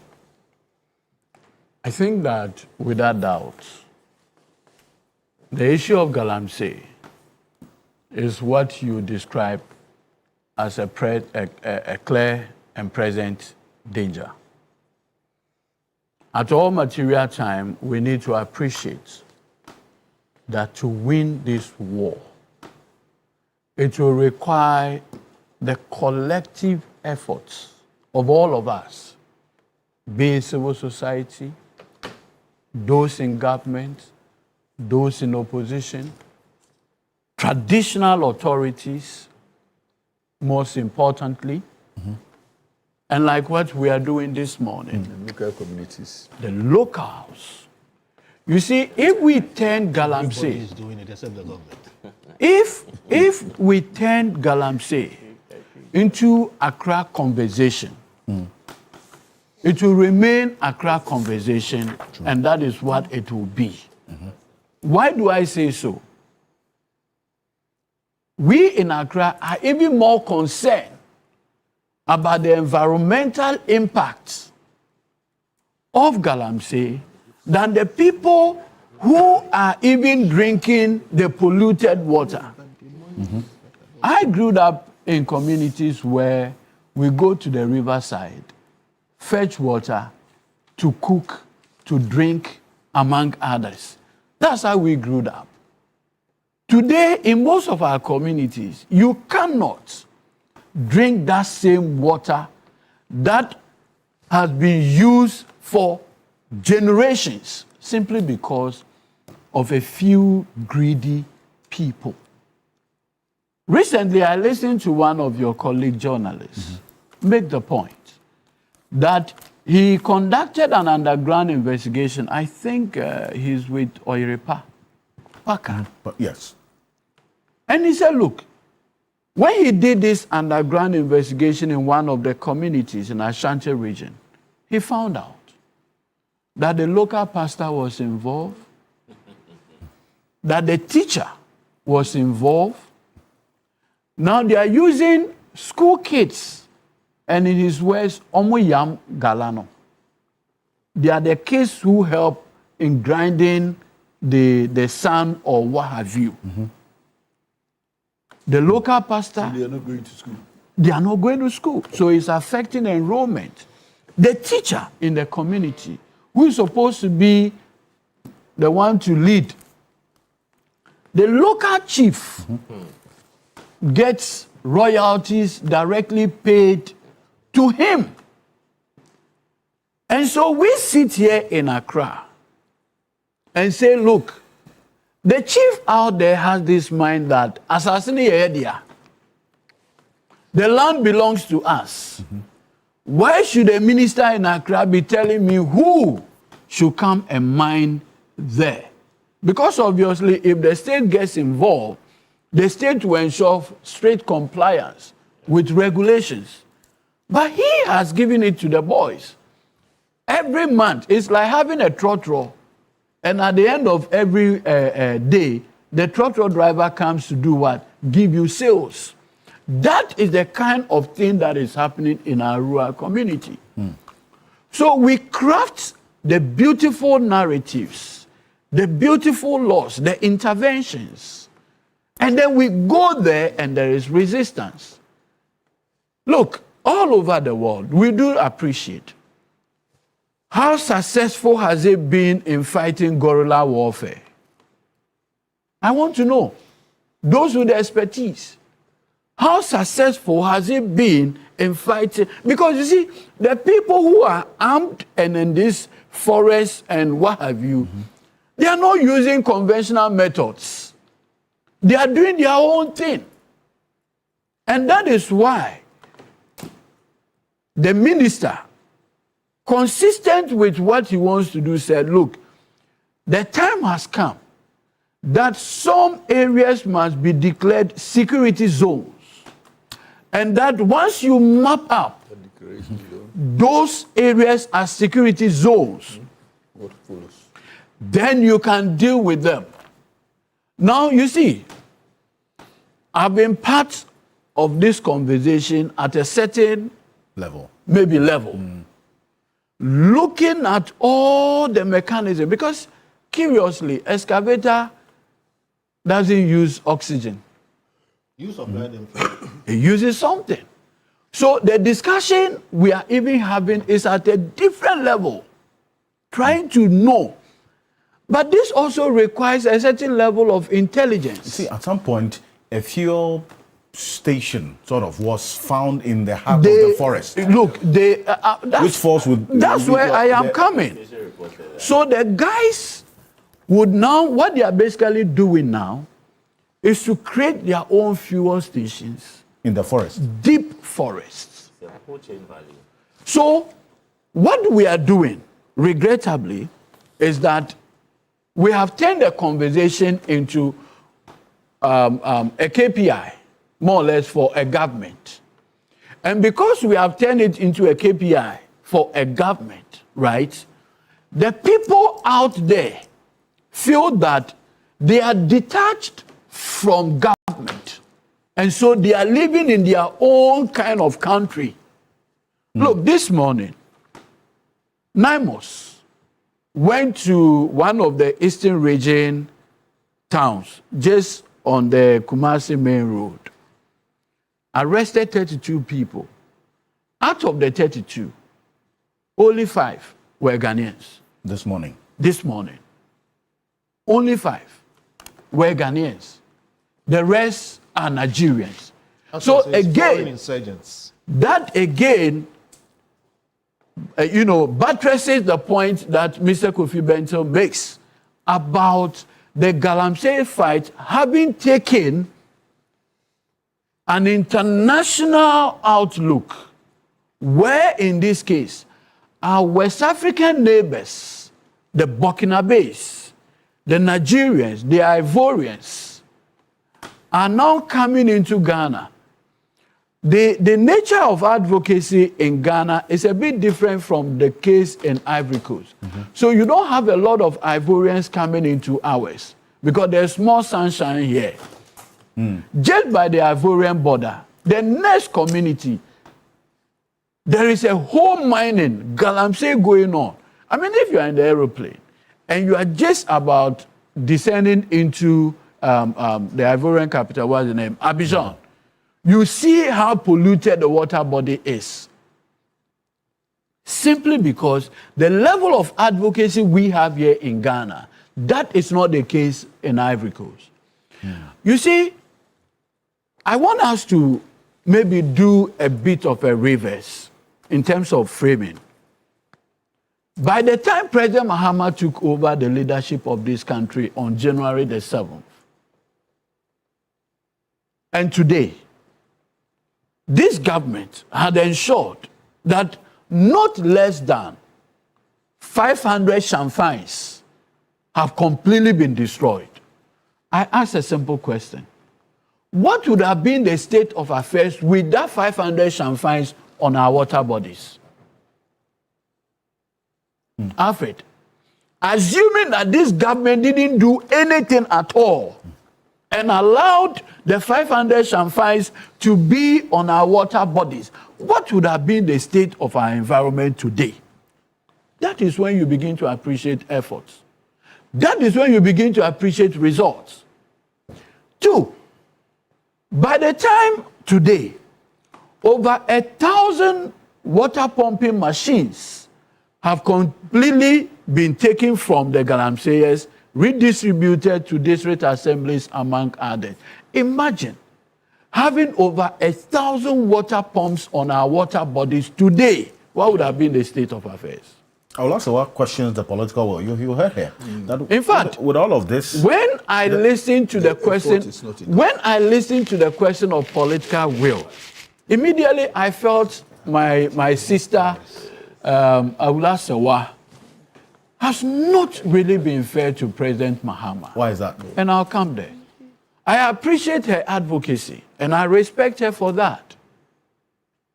But a president comes to office and finds that his predecessor, under his watch, the Ministry of Environment and Science, together with EPA, sponsored an airline, which airline specifically gave the President of the Republic the authority and mandate to grant a mining lease and permit to mine in a forest reserve.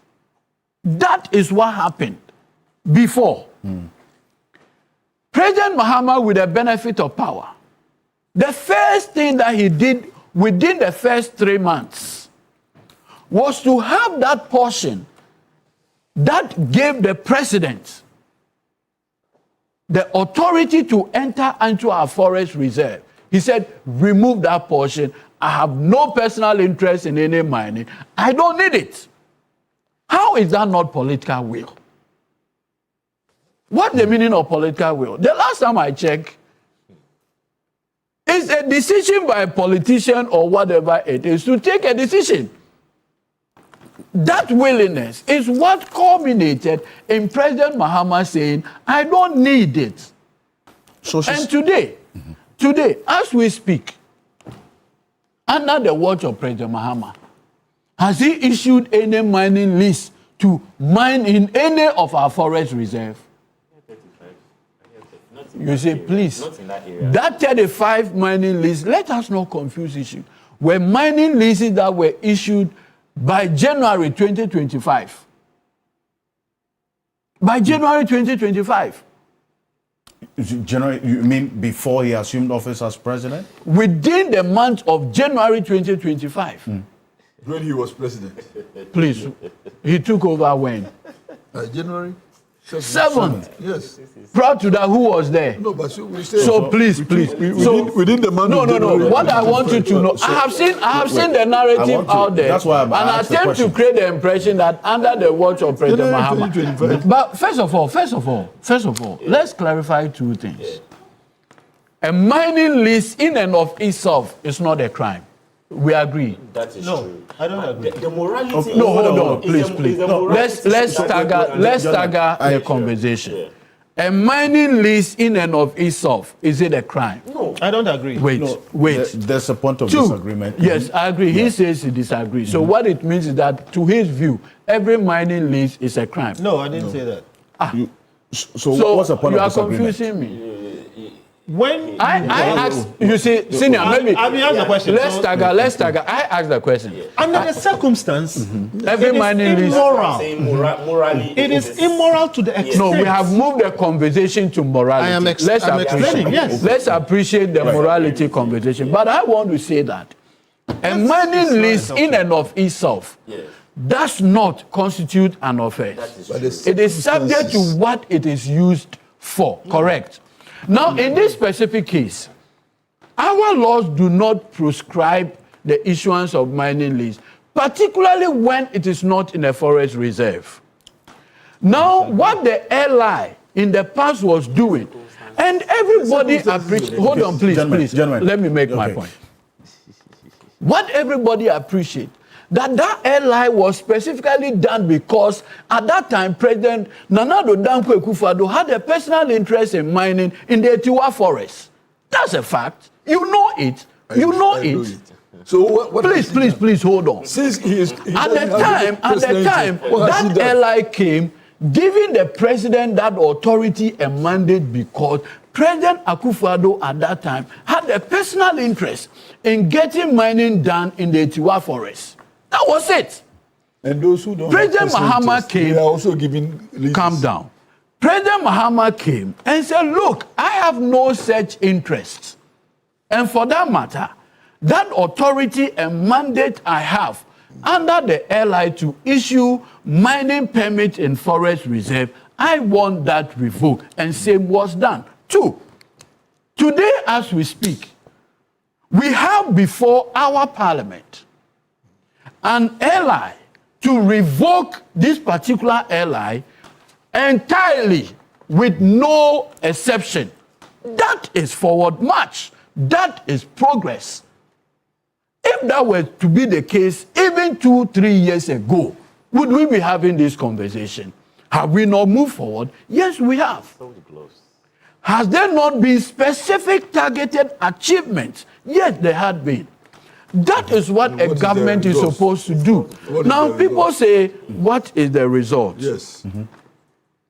I'm surprised that lawyers are the ones making this claim that what is the result. Of course. Why are you? No, so hold on.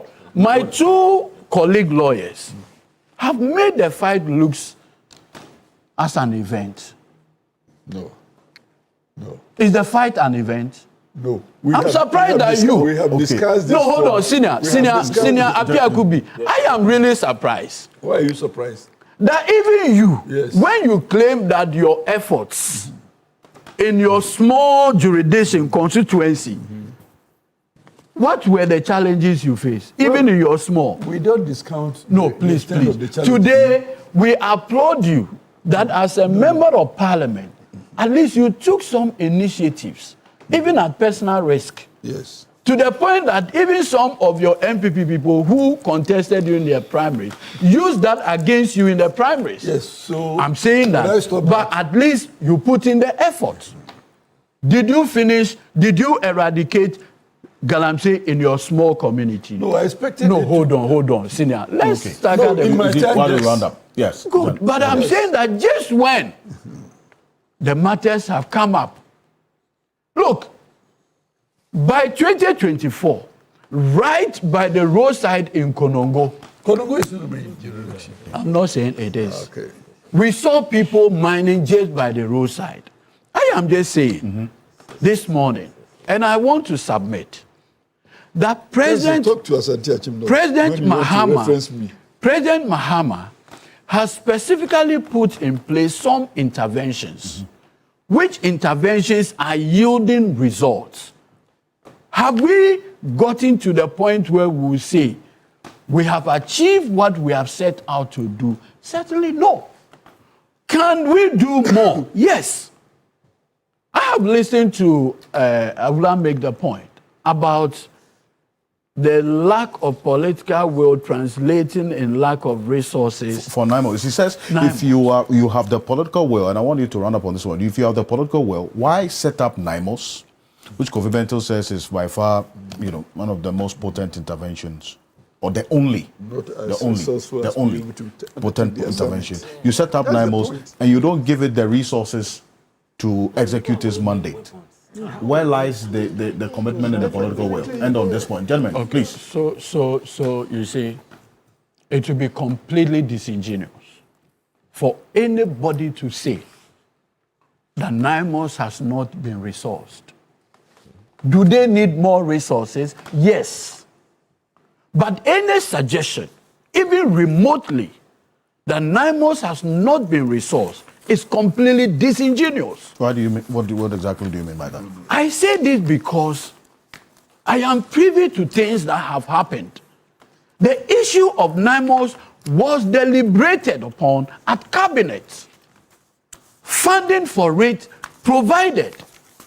But you see, I say this, Ankobra alone is 190 kilometers. That's the stretch of Ankobra. If you have to get even a camp for NIMOS at the Ankobra, to police the Ankobra, 190 kilometers every day to and fro. I'm sure if you get the vote from BOG to even fund that operation, you will still need funding. So I agree and I concede that we need more funding for the operations of NIMOS. But it cannot be said that there had not been any resource. In any case, she didn't say that. Please hold on. NIMOS, not enough resources. Support, financial what resources. kind of support? Look, and you yourself. I speak to Colonel Boa as and when it becomes necessary on this conversation. And I know other conversations going on to ramp up funding for NIMOS. In fact, the budget that will be read on the 13th of November, NIMOS will feature prominently in it.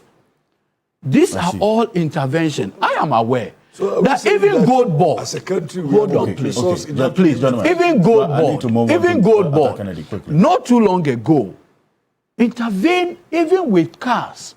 I'm aware that not long ago, EPA itself had purchased a lot of very, very powerful vehicles for their operations. What government is doing is to ramp up as much resources for this operation. Okay. President Mahama will not, with respect, pretend by saying, I am putting my presidency on the line. And after his tenure, gets implicated in the events of Galamsey. That is not the kind of political rhetoric President Mahama wants to engage in. He definitely appreciates the enormity, the dangers associated. What action? Okay. You are the last person I expect on this conversation on action. Okay. Because you have served in a government that just left office barely a few months ago. And so I will not. Maybe the lesson. Senior. At this point, you cannot. At this point, you cannot put yourself in a Pontius Pilate. You cannot put yourself in a Pontius Pilate situation. At least you were in that government. You were even a member of parliament. You had a say. You could have tabled a question. You could have tabled a question on the floor to find out what your government. Relative to look at the Frimpong Boateng. No, I won't take that from you because we saw the Frimpong Boateng report. And I was part of it. Was I implicated? No, I didn't say you were. I am saying that you've been part of that. The responsibility rests with government. President Mahama has taken up the initiative. He's doing everything to resource NIMOS. Like this morning, I just told you, NIMOS just, destroyed a set of activities. This is it. This is what happened. Absolutely. So, this morning, how are you saying that this is not effort? So how are you saying this is not results? So this has not happened before. So this is what. Let's move on. Let's what form do you want the fight to take now? Maybe the only thing that President Mahama has not done so far is to implement the shoot to kill. That's the only thing that you people have suggested. Okay, thank you. Now, you see that indeed just this morning, Nigerians, Burkinabes, Ivorians, Malians, all arrested in these swoops. Millions of people. Mr. Beto, I'll come to you on this point of disagreement that you held and the position Edujita Maklo made earlier. Now, Dr. Kennedy, listening to all the interventions put in place, and then also, yes, and then also what has happened this morning regarding the latest NIMOS interventions, and then also the EPA's own experience. I'm talking about the Environmental Protection Agency's own experience, Dr. Kennedy. That was narrated by the EPA boss to me, which I played to you. The evolution of this Galamsey menace, what should be the potent intervention or in terms of the fight against this menace that is evolving and becoming international crime? In what form should it take? Good morning once again. It's been a long wait. I think first, let's talk about the politics. It would seem that even now, the discussion of the fight against Galamsey... Doc, I lost you. If you could put the video on for me. Yes. Yes. Perfect. Yes. Okay, so it will seem that even now, the discussion has partisan tones. There is an effort to blame the past government and give the current government credit. On the other hand, there's an effort to say that not enough is being done. I think that the biggest drawback of our Galamsey fight is this persistent desire to make it a partisan fight. So I don't know whether now or in the past, but we need to accept that this is a fight that ought to be bipartisan, nationalistic, and patriotic. We should not be, because for example, when Nana Addo pledged to put his presidency on the line, I thought he meant it. He didn't deliver, but he meant it. I also think that President Mahama means to do something about Galamsey. Now, having said that, let's talk about what is being done. I think that as Ghanaians, and Kofi Bentil, I think, has gotten it closest to what I think it should be.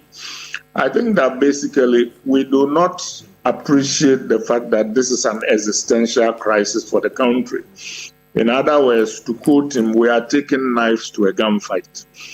I think this is not only happening in Galamsey. I think that the majesty of the state, because of our mindset, is not being respected. And we see this in the Boko crisis, we see this in Galamsey, we see this in the recent Damango crisis. I think that when the government says that it is going to prevent this or that from being done, and it sends forces there, it ought to send and be willing to use enough force to attain its goals. The only organization that ought to be able to stop a government from, in effect, law enforcement activities is citizens going to court and the court saying maybe the government has gone too far, has no right to do this or that. I think that NIMOS is a good initiative, but I can say on authority, because I talk to people in the highest levels of government, that it does not have sufficient resources. And this view is shared by the NIMOS hierarchy. And Kofi Bentil was right about the EPA lady and all those people fleeing for their lives. If you are representing the government and you go into such a place backed by the full force and majesty of the government, you ought not to be running for your life. And I think that our half-hearted approach gives me echoes of how Nigeria toyed with Boko Haram and now it cannot do anything. I think when we say we are using force, we should use sufficient force. But respectfully, when Kofi Benzo says the Galamsey has become a fight for us in Accra, with people sit in Accra and talk, yes, the people in Accra are also members of parliament. They are the government. That is why people talk about it in Accra. And the generals also still sit in Accra. So when decisions are made in Accra, they ought to be enforced on the ground.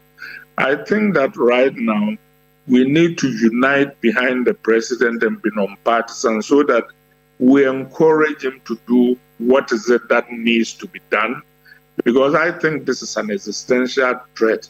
And I think that maybe the president is heading in the right direction, but when he talks about, the economic part of it, these people have jobs, there are 4 million people employed in the Galamsey economy. The truth of the matter is that we can never persuade the people who have, in effect, been addicted to Galamsey to voluntarily give up doing Galamsey. It is too lucrative. At some point, something other than economics must take over, and that is the national interest. That is the degradation of our environment. That is preserving our forests. That is preventing mercury from getting into our contumely and other things. That is leaving Ghana safe for future generations, because money is not everything. That is what we need to accept. The idea that you can persuade people who are making so much money out of the goodness of their heart to stop doing what they are doing is naive. So I think we need to push full scale. There ought to be unity behind the government. The government ought to be willing to use sufficient force to attain its goals. It doesn't matter whether the people caught there are Burkinabes and Nigerians or Nigerians or Ghanaians. We should enforce our laws and make sure that our environment is protected. And I think that we need to act as if this is we are in a state of emergency, because it is. And as for the idea that the Cobra and blah, blah, blah clearing up, I give the president credit. I take him at his word that efforts are being made. But so far, my humble opinion is that we are not seeing sufficient results yet. But we need to back the president. The opposition needs to come on board. We need to stop making this discussion partisan so that we can move forward and see results, not for one party, but for the country. Point there, indeed, for the country. The focus should be on, if you say that government must be willing to use enough force to achieve its goals, what extent of force should be applied in this fight against Galamsey that is evolving? The amount of force needed to stop Galamsey. It means that when Naimos goes to an area, we don't have to have the local police negotiating so that they are sneaked out of town. They should go there with enough force for people to know that, yes, this is the majesty of the government of Ghana. It is here. And when the government of Ghana is in a place, every force must yield. As the Ashanti say, baby, to me when it's in. And I say this not just in respect of Galamsey. That is the same reason why the Boko crisis has festered. We allow people, as soon as they take on certain mantras, to become untouchable. People do what in effect is criminal. They kill, they assault people. Instead of saying this is law breaking, we start negotiating with them and talking about, these things are complicated. No, they are not complicated. The law says you shouldn't shoot your neighbor. So if you do that, you are a murder suspect and we should take you to court. If you have a problem, you go to court. The government says that you shouldn't pollute the water bodies in wherever you live. If you are doing that, the government has a right to arrest you And if you think the government is not acting properly, you go to court. If you live in Damango and somebody infringes on your land, you don't go to court. You go to court. You go to court. So I think that we need to enforce our laws and stop. And it's the same thing about election violence. We see somebody right in the middle of the day hit our Ocansey in the belly, and all of a sudden it is a political problem that we cannot solve. Right. We need to respect our laws and make sure that when the government says we cannot do so, the head of NIMOS ought not to be escaping from a place in the middle of the night, sneaked out because the local people have more force than he has. That shouldn't be happening. Okay. Well, Mr. Bento, you agree with the point that he made earlier about the kind of force that we need to apply? I agree. Just a quick one on that, and that point of disagreement that you had with yes, so I agree with my brother on most of the things he said. And I think we need to emphasize a number of things. Look, there's a lot of activity. Activity is not always progress. And unfortunately, we are seeing a lot of activity which people want to force as progress. And I agree with Dr. Kennedy that you don't tell me you are applying force when you are trying to use a warrant, okay, to cause the arrest of people who are armed. Like I said, don't take a knife to a gunfight. And let's pin this down. The only force that is effective is necessary. You can't tell me that you need 10 units of force, but you took 2.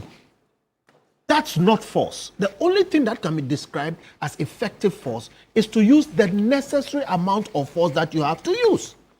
And we are not doing so. So there's a lot of activity and no progress. Look, Ghana has an army. The army has representation in every region. You have people running around, and you see the pictures you are showing. Where is RECSEC? Where is the DISEC? Where are the people who are in charge of making sure that these things don't happen? I think we are joking around this thing. All right. The point of disagreement with Eduji, it's a philosophical and legal point, which in Ghana has been dealt with. Right. In the Occupy Ghana versus the Auditor General case, in Article 187, the Constitution used the word may. Okay, may, surcharge and disallow. And then it goes to I and III and gives conditions under which this will be done. Now, when it came to the Supreme Court and it was being interpreted, the justices of the Supreme Court said, when you read all of that together, that may becomes a shall. Right. What it means is that under the circumstance, when you find a set of things happening, you are duty bound to do something. Right. Here is my conclusion. To solve the problem. That's what I'm saying. Force is only force when it is sufficient. Now, when you have a situation like we have in this country today, where there's rampant mining destroying everything, you are duty bound not to give a mining license for small scale mining. I say so. If it comes before any set of proper adjudicators and they look at the circumstances, how will anybody conclude that under these circumstances you should issue a so-called mining license? For what? So I insist that anybody who is trying to issue a mining license is retrograde and perverse. It should never happen under this circumstance. Indeed, we should be withdrawing all mining licenses. We should be all mining licenses absolutely issued legally. Listen. In strategy, when you have a complex situation, the first thing you do is simplify. And in the previous government, they did it. You ban all of it for a period, withdraw all the mining licenses. And what happened next? What? No, I'm just saying that. You see, the challenge. Let me finish. I'll tell you what happens next. You simplify the issue, what happens next. And then you became complex. I will tell you what happens next. In many situations, okay, when you have chaos, you impose order, you stop everything, and then you start arranging things properly, and then you start letting it go again. So if there are people who are doing proper mining, you can find them. But how do you find them? You don't find So I'm saying, if we had a proper handle on this thing, if we wanted to deal with it, we will stop everything. In strategy, I'm not saying it, go and study it. When you have a chaotic situation, you simplify. The fastest way of simplifying is to stop and then rearrange and then now proceed in an orderly fashion. That's what the army does. When they go to a place, let me finish. No, so you make end your point. So I'm saying it cannot be right, either in law or in morality or in governance or in strategy, that you are fighting this kind of galamsey and still issuing licenses and calling them legal licenses. See, what you call, just a quick one, what you call strategy has been used before. If you recall, when President Nana took over and said he was putting his presidency on the line, Yes. he placed a moratorium on mining altogether, right? And then deployed Operation Vanguard. Which was the most successful. Please, hold on. What happened? It was successful. By the time we were going into the 2020 election, Correct. they withdrew Operation. Why? Calm down, please. No. We are moving. We are talking about Why? Because, strategy you see, he's and skipping a very important success. point. You see, Wait. No, hold on. Kofi, Calm he down. stopped it. He imposed Vanguard. Vanguard succeeded, and then the influencers went back because of the election. No, hold on. So you should continue what Vanguard did. Calm down. So I am saying, what success story? What success story? What success story? You are just garnishing. You are just garnishing failure by calling this success story. Look, so let me just. Why? Gentlemen, You are intimidating. Gentlemen, I allowed the intervention. Kofi and they are intimidating. No. You introduce politics. I didn't introduce politics. I am saying that Kofi talks about HOT, Operation HOT. We have seen Operation HOT. Then with Operation HOT, we came to the conclusion where the presidency said, withdraw the soldiers. Why? It became ordinary, this thing, going into the 2020 election. The record will show that having halted the process, within the space of 2 years, we have given over 1,000 mining leases to undo everything that the halt was supposed to achieve. So I'm saying that this is a strategy. It's a strategy that we have done before. What's success story? What's success story? Right. So I just the distinction of the issues are important. As to the point where because of the politics of things, soldiers were withdrawn. They revert. Yes. Then So led to even with those who put their presidency the on gains the that line. have been made. Correct. You So see, that that's where the supports the point I concern am is making. as to how to fend off these influences, as Yes. you put it. So let's as start to from the continue story. and sustain. I know President Mahama, and I can tell you, on this mining fight, it doesn't matter who you are. You can't influence him.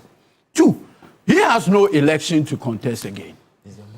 And so he has his mind. That's the more reason. Please. Even Anado, who had no election in 2024, what did he do? You were making a point while I conclude on this. I won't take this sermon from them. Okay. They should stay calm and let's talk about progress. Thank you very much. You were the people who were propping the him number up. of messages I'll read. This one from Dr. Dia says. Just 30 seconds. I think that on the issue of the use of force, I think that is the phase we need to get to now. We're long past that.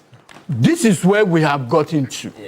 I think that when there is, you see, when people see that they try once and you respond in equal measure, pressed down, shaking together, next time they will be careful in trying to deploy So what is arms. stopping you?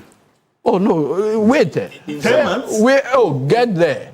Okay, When? thank you very much. No, but you see, the issue of the use Thank you. of arms Gentlemen, is a recent thank thing. you. This one see here the says, responder will be coming Dr. Dia going says, forward. how can anyone tell me and convince me that these operations are intelligence-led? We are putting government resources and Ghanaians at risk with the uncoordinated effort.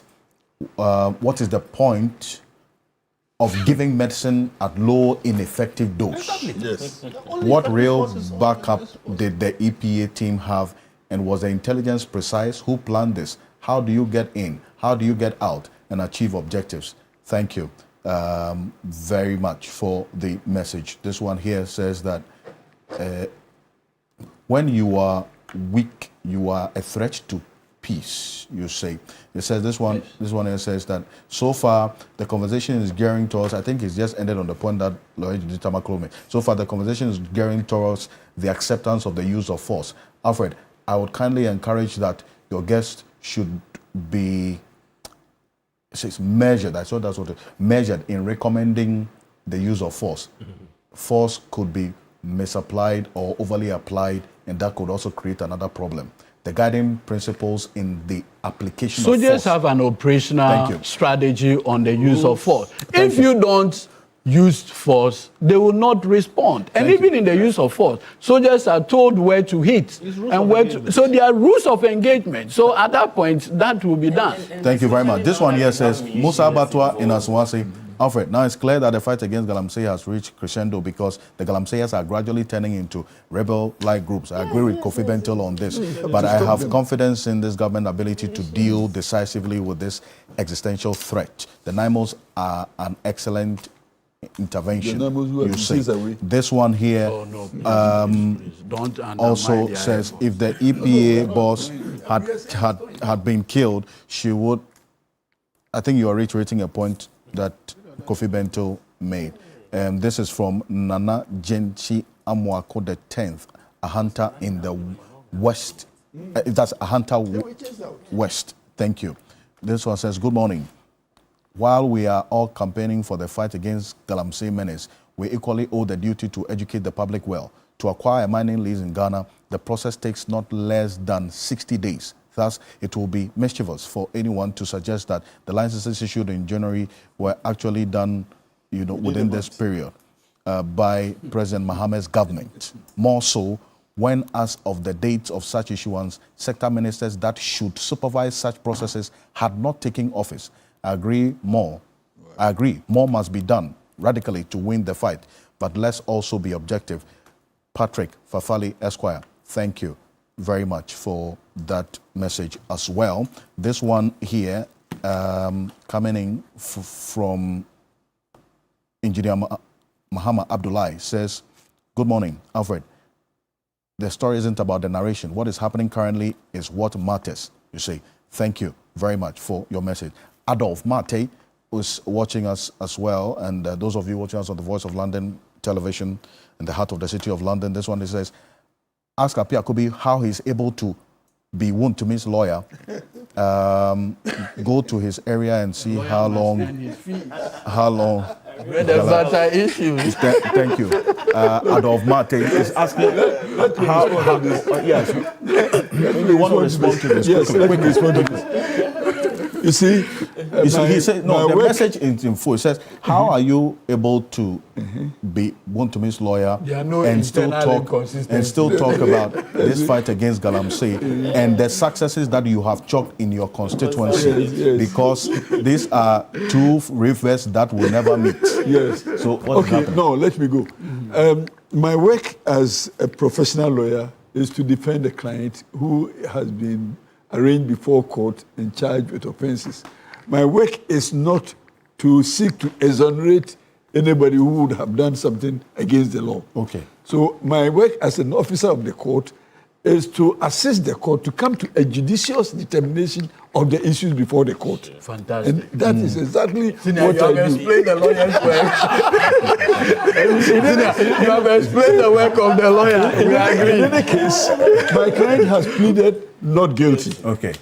And when he pleads not guilty, I must be with him in guiding him through the law to defend himself. Until otherwise proven. And in any case, the responsibility and duties are on the prosecution to establish his guilt or otherwise. Senior, I think you should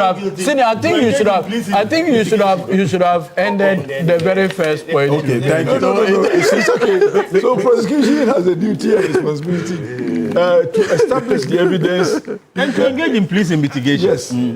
So I am delivering service to a client as required by law within the law. I see. Well, but this week you had cause to raise concerns about the Attorney General's strategy and with these, the fourth accused in this case, who had decided to serve as prosecution witness. That's the manager of Akonta Mining. Okay. Why do you have concerns about the AG accepting him to be a prosecution witness after he was accused? Indeed. Let us not forget that the fourth accused person then was my client also. And that I took instructions from him. So whatever I had done for him in court was upon his instructions. Now, in course of the proceedings, the Attorney General finds a way to, I don't want to use the word, but to get him on his side. And I thought that that would explain my concept of poaching. Gets him on his side, and this guy starts talking profusely. He has filed a witness statement. And I thought that the Attorney General, also serving as the Minister of Justice, has a duty to ensure that the justice system is fair and that to all manner of persons, and that there should not be any attempt to undermine the course of justice. Attorney General's job, as in his capacity as Minister of Justice. And I was warning that it is important for Attorney General to realize that you wear two caps. Don't leave one behind and wear the only one. Because the two responsibilities are simultaneous, and the expectations are that you perform your other work considering that you have another responsibility in being sure that the judicial system is also rolling out judiciously. No, but why do you describe... Now, you have engaged the fourth accused person as your witness. What I'm saying, and I'm advising the fourth accused person, who was my client, that when you are applying the law, don't apply them in piecemeal. The whole of Section 59 of Act 30 has provisions beyond the 1 and 2, subsections 1 and 2. And the subsection 4 says that notwithstanding your discharge, you could still be prosecuted based on the evidence in the same facts. So I was just sounding that warning. And criminal action is not time barred. So any time in your life, you could be brought before the court to face charges. And when you are also given evidence like that, you should also be mindful that when the evidence is taken in without the presence of co-accused persons, it could not be binding on the co-accused persons. And again, when you come before a court in future and you have made some concessions, you have admitted some wrongdoing, these are evidence that will come for you to face. And when you have such evidence, you don't need to prefer any further evidence, because admission is admission. And therefore, you have to be mindful of what you think will be your evidence as a witness, because the law is also waiting for you one day. That is a warning that I sounded. But on the part of Attorney General, I would have thought that Attorney General would make sure that the judicial process will be better supported within the court. And in any case, Attorney General himself, as an officer of the court in the court, is duty bound to provide even evidence that will work to support that of the accused persons. You are not supposed to seek conviction at all costs. And therefore, an accused person like that, you approach him to come and provide evidence against another accused person. What are you seeking to get? Are you saying that he should, by all means, come and work against an accused person who is also standing before trial? And the chances are that this poached accused... Well, why do you describe it as poach? Because the gentleman, that's what I was coming to call, the gentleman himself has indicated that he voluntarily, yes, without any duress or coercion. Yes. And he forgets that he had conference with me also. And indeed, he forgets that he had conference with me. And indeed, during the conferencing also, he also indicated to me also that the offers had come to him. And you think that he told you that he voluntarily went to him. At what point? From who? Check lawyer-client confidentiality. No, Has no. it been breached? I have not said anything. So senior, But at I'm least only they are- warning they are that- borderline. No. They are borderline. No. If this communication came during conference, No. then the nature of disclosure is limited. Wait a minute. Maybe I'm just drawing your attention. No. I'm only saying that he had conference with me. So when he said that, the nature of disclosure at conference. I have not disclosed what he told me or what I told him or what came between us. But I'm only saying that he had conference with me. Yeah, so leave it there. No. He had conference with me, and the time of the conferencing and the time of the voluntary action. Senior is trying to intimidate the witness. No, I'm not. Senior is trying to intimidate the willing witness. It's an intimidation strategy. Very well. And I'm saying that he had conference with me, so he should be careful. Oh, there's I see. You know, as lawyers, this is a strategy that is always deployed by defense attorneys. You see the way he pointed it? He smartly said, "Oh, okay, be chairman in conference. Be careful." And we'll say much. But that alone becomes a push and say, no.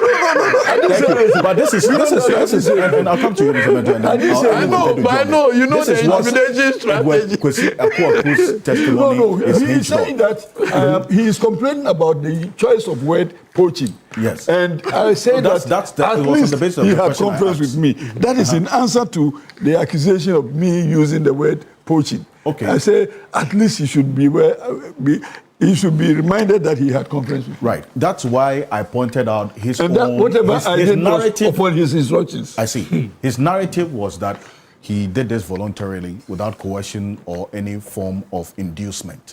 That is in sharp contrast to your description of he becoming prosecution witness as poaching. That's what I wanted to point out. But this is the basis for his testimony, essentially. He said that he had been promised some money, 20,000 cedis every month, as the MD for Akonta Mining. Tomorrow to me ended up paying him just 4,000 Ghana cedis for fuel. He was promised these are the matters, V8 never came. These are matters and then in he the court. says, so our advice the that knowledge of the accused, until we go to court. And he's talk about the operations of he has Akonta filed Mining. a witness statement. Yes. So please. And all the others that I will not respond to this. Is this unethical? He has filed. I'm not even asking you to respond to this. No, because you are. He has filed his active witness party statement. in this case. It's a public document, yeah. Yes, and it's one that is out there, so it's not like we're breaching any. Go ahead. God, is this ethical, or it raises concerns as Lawyer Piakobi tries to put out? Is it ethical or legal? This is to you. Okay, so yes. Can I go ahead now? Yes, please. Okay, my interest is not the 4 lawyers here. My interest is now the public. Indeed. So let me deal with this in a certain general sense. Yes. Listen, law is strategy. The practice of law is about using the law as a tool to get a certain set of goals. Yes. All right? So strategy, that is number one. So the prosecution has a strategy, the defense has a strategy. And one of the strategies in all war is spying, is to convert an enemy to a friend. Okay, and that is applied here. Now, but there are a few things here which I think I want to explain. One, the prosecutor is not duty bound to find guilt at all costs. A prosecutor's job is not to railroad the accused to the point where they are found guilty. The prosecutor's job is to seek and find truth, including exculpatory truth. Exculpatory truth is if in the course of his work he finds any evidence that releases the accused, he is duty bound to bring it to the fore for the person to go. Now, that duty notwithstanding, it is also the prosecutor's job to find guilt where it is due at the least cost possible. And when I say the least cost possible, the accused person can drag you around for years at a huge cost to the state before you finally fix their guilt. If, therefore, you have some accused persons who are of a minor degree, because there are degrees to everything, okay, it is proper, it is desirable, it is entirely within his duty Very good point. to flip lower level accused persons if they have information which is valuable in the fixing of the guilt of the higher level, like the kingpins. Okay, so let me make this general point that what the Attorney General has done is entirely proper. It's proper. It's entirely lawful. However, moral issues arise. Or even in the legal issues. Okay. Even in the legal issues, reference the appropriate law. We won't finish this one today, but Yes, that's why the general stuff to the public is it's proper, it's legal, but moral issues arise. Now, those moral issues can later tend to bite you. That's what Senior but Piatubi I'm even helping you with the legal issues. Even the appropriate. Just give me 1 sec. I'll come to your Oh, point. you Yes. Okay, good. Conclude. Now, it is my view, however, that because the AG occupies a public office and he is not a judge, because all trials are public in nature, the flipping of a witness involves the exercise of a judicial discretion. Somebody who is otherwise guilty, or you've accused the person, on the way to prove their guilt, you choose to change that one, okay, so that you flip them. It is my personal view, it is yet to be fully adjudicated, that Article 296 applies. What that does is it clears some of the moral and other lingering legal issues. On what conditions will you say somebody who has killed somebody, okay, should not be tried, but should turn around and rather become the accuser of other persons who have also killed somebody? Okay, so we need to deal with these things as we move on. Okay. Now, I think Lafi Yakubu was also saying something that sometimes when you flip, you are involved in crossing yourself. And when you do that, you put yourself in jeopardy. Okay, so it is not easy. Let's say it's not easy on the person who has been flipped, and it's not easy on the AG who has also flipped somebody. You can get into a point where it complicates your life and can lead to the acquittal of the accused person. So it is not that easy, but what people must understand is that this is entirely proper. It puts more pressure. It's lawful. It's lawful. It is proper, actually, in terms of public policy and other things. But it puts pressure on Piakubu. Let's say it has However, consequences. Everything has consequences. Okay? But however, that pressure can easily be flipped. So for me, it is important that we understand these in principle. My hope is that these things will be done quickly and disposed of quickly, Right. and properly and efficiently. The So cases, that- you mean? Yeah, the cases. And then- Done, Yes. without So too as to- much of this No, horse and that's trading. just what I thank you. wanted Now, to add to. Dr. Atta Kennedy was nodding. I just wanted to something to add to I what acknowledge you the said. presence of Adam Senanu as well. He's the coach of the citizen No. movement against because I need to end on this. Before point. we lose it. No, just 1 minute. Just 1 come minute. to yes. Just 1 minute. Quick one. All that we are doing is in reference to the governing law, and the governing law of mining and minerals, in bracket health, safety, and technical regulations, 2012, LI 2182, and I reference sections 34 to 40, 34 to 44 Of the mining LI. of the LI. But Act 30 is Yes, what we are yes, working. yes. And Act 30, I have referred you to subsection 4 of Act 30 59, section 59. Yes. Okay. And I'm also referencing you to 34 to So 40 what's the point? What's the point exactly? of the mining regulations. So your point, yeah. And that goes to support the position you made of responsibility levels. I see. Okay, So, Dr. Atta Kennedy. that's just all a that quick- I want to a quick- say. A quick one on this. I come to legitimately. There are discussion on flipping the witness. Yes. Not, in I this think case, it is it's done. not a flip in the sense of the word, because then the gentleman is saying that, he decided to be a prosecution witness. He wasn't flipped or given any office per se. In my experience, even though I don't practice law, it is done all the time. And RICO cases and other things, when they are trying people involved in drugs or major crime. So that is entirely appropriate. Of course, there are guidelines that ought to be followed. So I think that if there are sections, the Attorney General ought to explore them, and any person who is accused should do the best to defend themselves. But I think that Attorney and MP Apia Kubi's comments are interesting.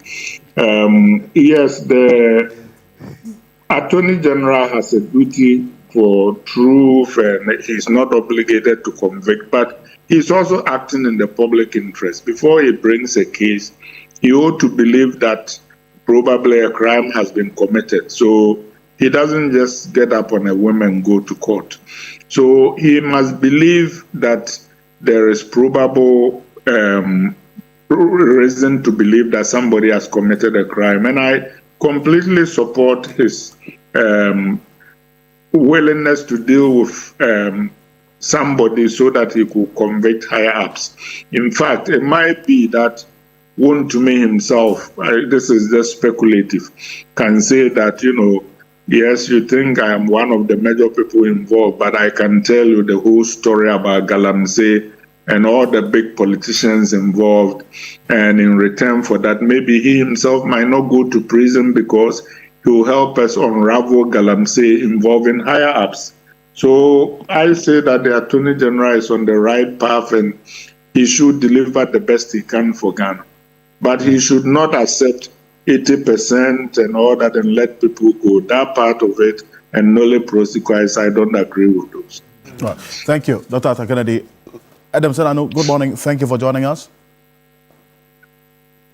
Good morning, and thank you for having me. Yes. Now, just a quick one on this development, the fight against Galamsey, and then also this position that Lawyer Piakobi raises concerns about his former client now becoming a prosecution witness.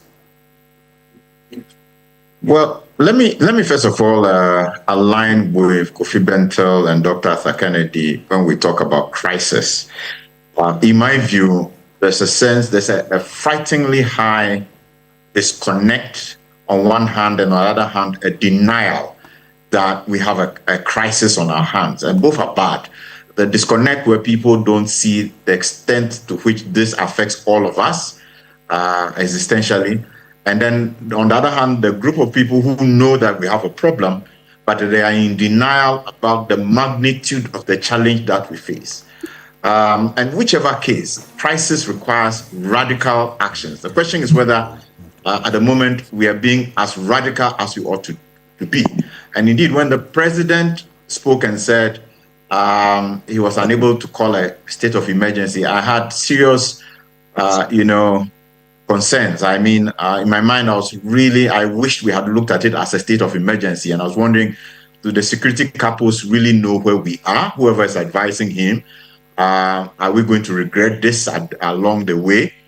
Let me take a step back. 3 years ago is when I started this journey with the Galamsey issue, where when Akonta entered the forest, the minister.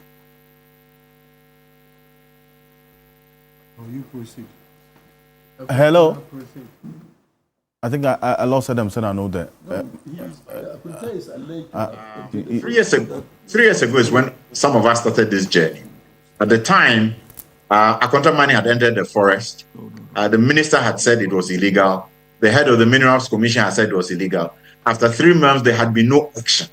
So some of us were very bothered. What kind of society where people are doing the wrong thing with impunity and nobody's taking action? So I agreed with a few people, Martin Kweku and whatnot. We drove to the police station, the police headquarters, to find out what's going on. Fortunately, they took us to the head of criminal investigation, Fosina Kofi, who sent us to the head of investigations, Inko. And I just want to recollect how we seem to have a dysfunctional situation that after 2 months, nothing had happened. And we're told the police or criminal investigation has started no investigation because no citizen had reported. This was a Friday. So we had to go back on a Monday, and I was asking myself, what kind of governance do we have where unless a citizen comes to say, I'm reporting something, no action is taken? Yeah. It reminds me of a situation in Nigeria, and I'm saying this because I want to make some recommendations. This is not the only place where we seem to have a crisis where we are not acting. Corruption is another of those places. But in 2006, 2007, I'd been invited by Chevron Nigeria to help them set up a sustainable livelihoods program. Right. What had happened is that the government of Nigeria, based on the legal regime, was taking, I think, 15 to 20% of payment from the oil companies. Okay. And this money was supposed to be going into the communities and spaces where oil resources were being taken, giving back to the community so that they don't get into, the kind of criminal activity that is expected. Right. Now, somehow, that never happened. And so you found the young people kidnapping oil company workers, and some of us were brought in to try and change the situation. What happened? The oil companies had to reach into federal reserves. So they were already paying 15 to 20% to government, which was not reaching the communities. They ring-fenced another 10 to 15% to bring some of us as consultants to resolve it. I am suggesting that if government is to lead effectively, I remember last year saying this, that government cannot lead this fight. And at the time, I didn't find the government being responsive. I think that government is going to have to bring on board greater consultation, collaboration, and involvement of stakeholders to more effectively lead this fight. Right. And I'm saying that because what I'm saying, pointing out is this. The banking system there had to look for additional resources to give back to those communities, to stop the young men. I remember some of the communities were so dysfunctional. You go, the elderly people would not speak to us because they said when the young men came, they would beat them up. The resource curse is what they call it. If we don't expand the level of collaboration and working together, the deepening of the sense of the crisis, I am not sure we'll be able to deal with this the way and the trajectory we have taken at the moment. We need more actors on board and more innovative strategies to get results on this matter. Thank you. And Lord Chamaklo, on this, well, like Kofi even Lawyer Piakubi himself, all agree that what the Attorney General is doing is legal and is proper, but there is what they call the moral consequences of going on this path of accepting accused persons to serve as prosecution witnesses. Any concerns in there? Quickly. I recall many years ago in my industrial economics class, game theory, and we always had to do with the idea of the prisoner's dilemma, and where you needed to provide incentive for like-minded people. Mm-hmm. But incentive alone can change their outlook, towards certain things. And I mean, as a lawyer, we have deployed the skills of game theory, even in how we project our case and building your case theory. Mm-hmm. And so when an attorney general decides, or for want of better words, by way of his strategy, decide that, okay, I can use an accused person to get a certain outcome without compromising the basic tenets of criminal justice, that is fair trial. What the focus of the Attorney General at all material time is, how do I either get an acquittal, a conviction, without compromising the basic rules of fair trial? What are the basic rules? So, for instance, the right of an accused person to disclosure. Have you impaired it? So that even if there are exculpatory evidence, you must fully disclose that to the accused person. Have you done that? If you have, you are completely covered by the rules of engagement. Currently in South Africa, there are two people who were to be tried for the murder of two black women who had moved onto a farm at night and they were shot. Now, after that, the police arrested two, a black and a white guy, the white guy being the farm owner. The Attorney General, the prosecutor in South Africa, decided to use, the laborer, quote unquote, against his boss. And as we speak today, the guy is testifying in court against his boss. And what is the nature of his testimony? He says that, look, he was with his boss when they heard noises in the bush, and they fired into the noise, killing the 2 women. And after killing, in order to bury the evidence, their bosses asked them to feed the bodies to, quote unquote, their pigs. I see. And then the gun, the rifle that was used, the boss asked that the wooden part of the rifle, right, should be bent because it's wooden. Yes. The metallic part should be, destroyed and put in a borehole, more or less, to cover the evidence. That's his testimony that he's offering for the prosecution against his boss. Now, when you are done with this, defense will have the benefit of cross-examination. True. That benefit of cross-examination is what you use to undermine the prosecution's case. And so, in your testimony, you can do whatever. I have done a case where my client was alleged to have signed a payment voucher, right? The co-signature, the co-signatory was the one who came to testify against him. As usual. The person who co-signed the signature with him was the one. And this was just in 2017. He came to testify against his DG, who he co-signed with. If there was a loss, then you should have been a co-accused. But you see, we all do know that the fundamental principle of law is that, you see, the confession statement of a co-accused is not binding on the other person. Exactly. You understand?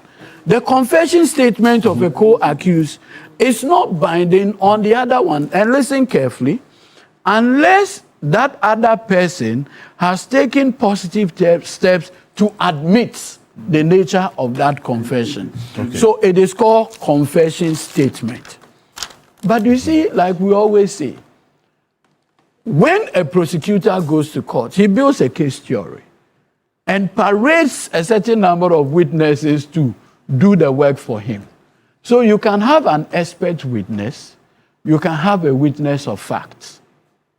That witness of fact is somebody who says, I was there. Personal knowledge, he was there. An expert witness only comes in to provide a certain level of expertise. And usually the court treats expert witness with a lot of caution because they are traditionally not bound, except to say that if there's an expert witness, unless there's a rival opinion, you are bound to what? Accept it. But you see, what for me is quite telling in all of this is the clear admission by the specific witness in the Wontumi matter, where he makes the point that he approached the prosecution. That for me is quite revealing. People in life have different motivations. The man says that, listen, in the heat of everything, when people were doing free Wontumi, free whatever, and free and the Apia Kubi. You understand? In the midst of all of them, nobody say free Akwaku. And that he felt that. So what evidential benefit will that be? He felt that if you look at the accusation against Wontumi, there are some that carry 15 years. And that should Wontumi, and he uses the word, God forbid, should Wontumi be convicted, a future MPP government can pardon him, but nobody will remember him. So quite clearly, as an accused turned prosecution witness, he had clearly given an indication that at all material time, he was in charge of the mining operation for and on behalf of Akunta. What we should never run away from is the fact that the narrative as to Akunta mining's involvement in the Tano Numre whatever Forest, started with the then Minister for Lands and Natural Resources, my senior Abu Jinapong, if you recall. So the problems of Akunta mining did not start today. In fact, if you look at the factual matrix, the time of the offense is about 2022. So let us not confuse the issues. And this prosecution witness had made it abundantly clear that yentimian processes no. Those are his words. Okay. Also, yentimian processes no. The question is, what processes is he alluding to? If those were the things that will culminate in legitimate and valid mining license, and you do not have it, then the Attorney General. So the Attorney General in this specific case, and from the witness statement that he filed, like you alluded to, his testimony is very close. He's not that kind of witness who is all over the place. Very strict. Did you go through the legal, lawful process? Oh, please hold on. Did you go through the lawful legal process of acquiring a mining lease? The man says, if they couldn't weigh, then the rest. And like I said, So the way... when was he interrogated? Oh, please sit down. It's not about the interrogation. I have had a case, and I'll show you a personal experience. I'll just bring. In a case I did, the accused person, the case was first investigated by Yoko. At that time, he was an accused or a suspect. So he gave a statement to Yoko. After Yoko finished, the case was given to the CID to re-investigate. This time round, he was no longer an accused, and he gave a different statement. So during discoveries, I had the benefit of the statement he gave to Yoko, and I confronted him under cross-examination. These are all skill sets the defense would also have. Okay. For me, what I like with what is going on in all of this is the Attorney General has completely worked within the confines of the rules of engagement. It is different when an Attorney General, okay, goes to meet somebody and say, can you talk to this person to help me do A, B, C, D? This table you are shaking. Then that is where it becomes a problem. Thank you.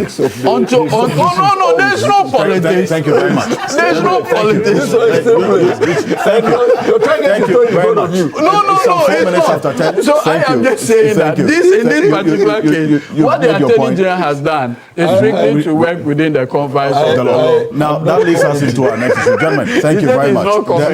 There are quite a number of messages I would acknowledge. This one here says, good morning. It's coming from lawyer Parko Akwe. We don't have a republic anymore. What we have are pockets of destructive self-interest that alternate amongst themselves every now and then.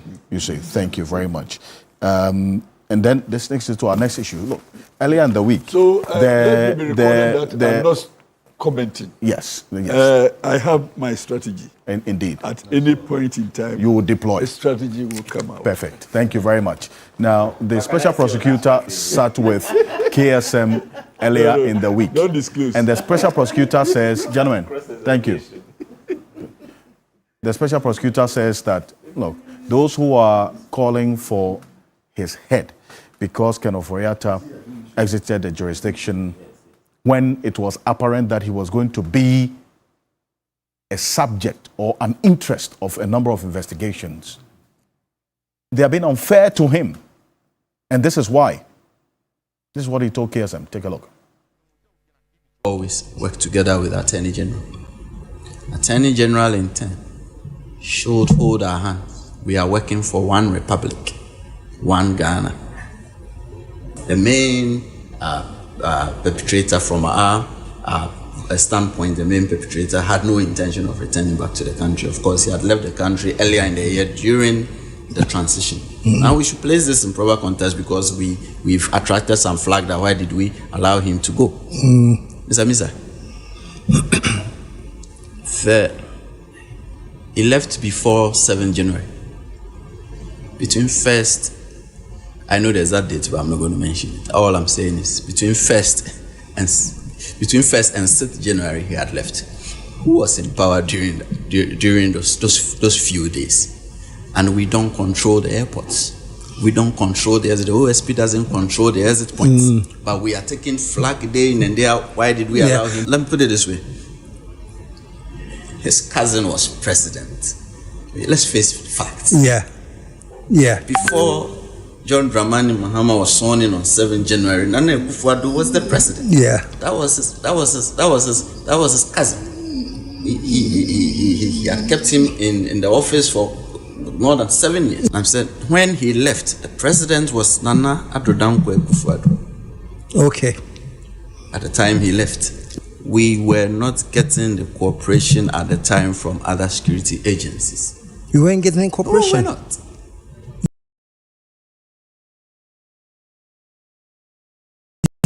You had asked them? Oh, we asked for all that, but we were not. It was as if there was a policy of block the OSP out. That was what we were facing, and that was the circumstances under which we were being expected to perform. I think I've complained about these things over national security. Nope. At the time, the situation is different now. National Signals Bureau. Nope. At the time, the situation is different now. National Intelligence Bureau. Zero. Well, that's the special prosecutor. Lawyer Martin Peeble is one of a number of people who say that he should be held responsible. I mean, the special prosecutor should be held responsible for the exit of Ken Ofori-Atta when we all knew, in his view, that then again it was going to be a subject of investigation. Kofi Bentel has held a position that this process of getting Ken Ofori-Atta to answer questions can start in absentia. The OSP thinks otherwise. Now, Martin Peeble, you listen to the OSP. He says, one, they don't control the airways.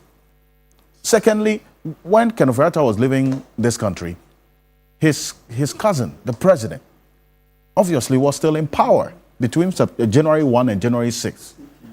So why do you blame him, really, for the exit of Ken Ofori-Atta when he couldn't have had anything to do with it? And in fact, he didn't have the support of all the other agencies. Lawyer.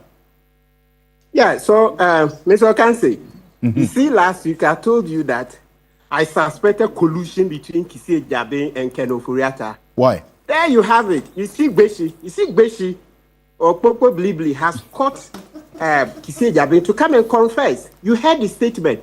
He said he watched Ken Ofori-Atta leave. He watched leave.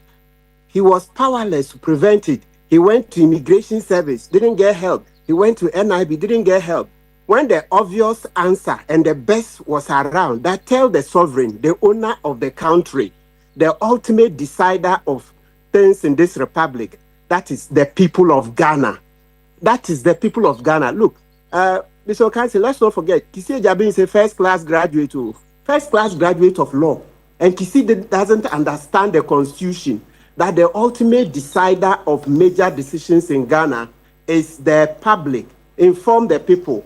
That is the preamble to the constitution. Sovereignty resides in the people of Ghana. Article 1, Clause 1. Sovereignty resides in the people of Ghana, and for whose benefit, blah, blah, blah, the power is exercised. Then you go to Article 125. And then the other day, of course, Adam Senano added Article 35 for us.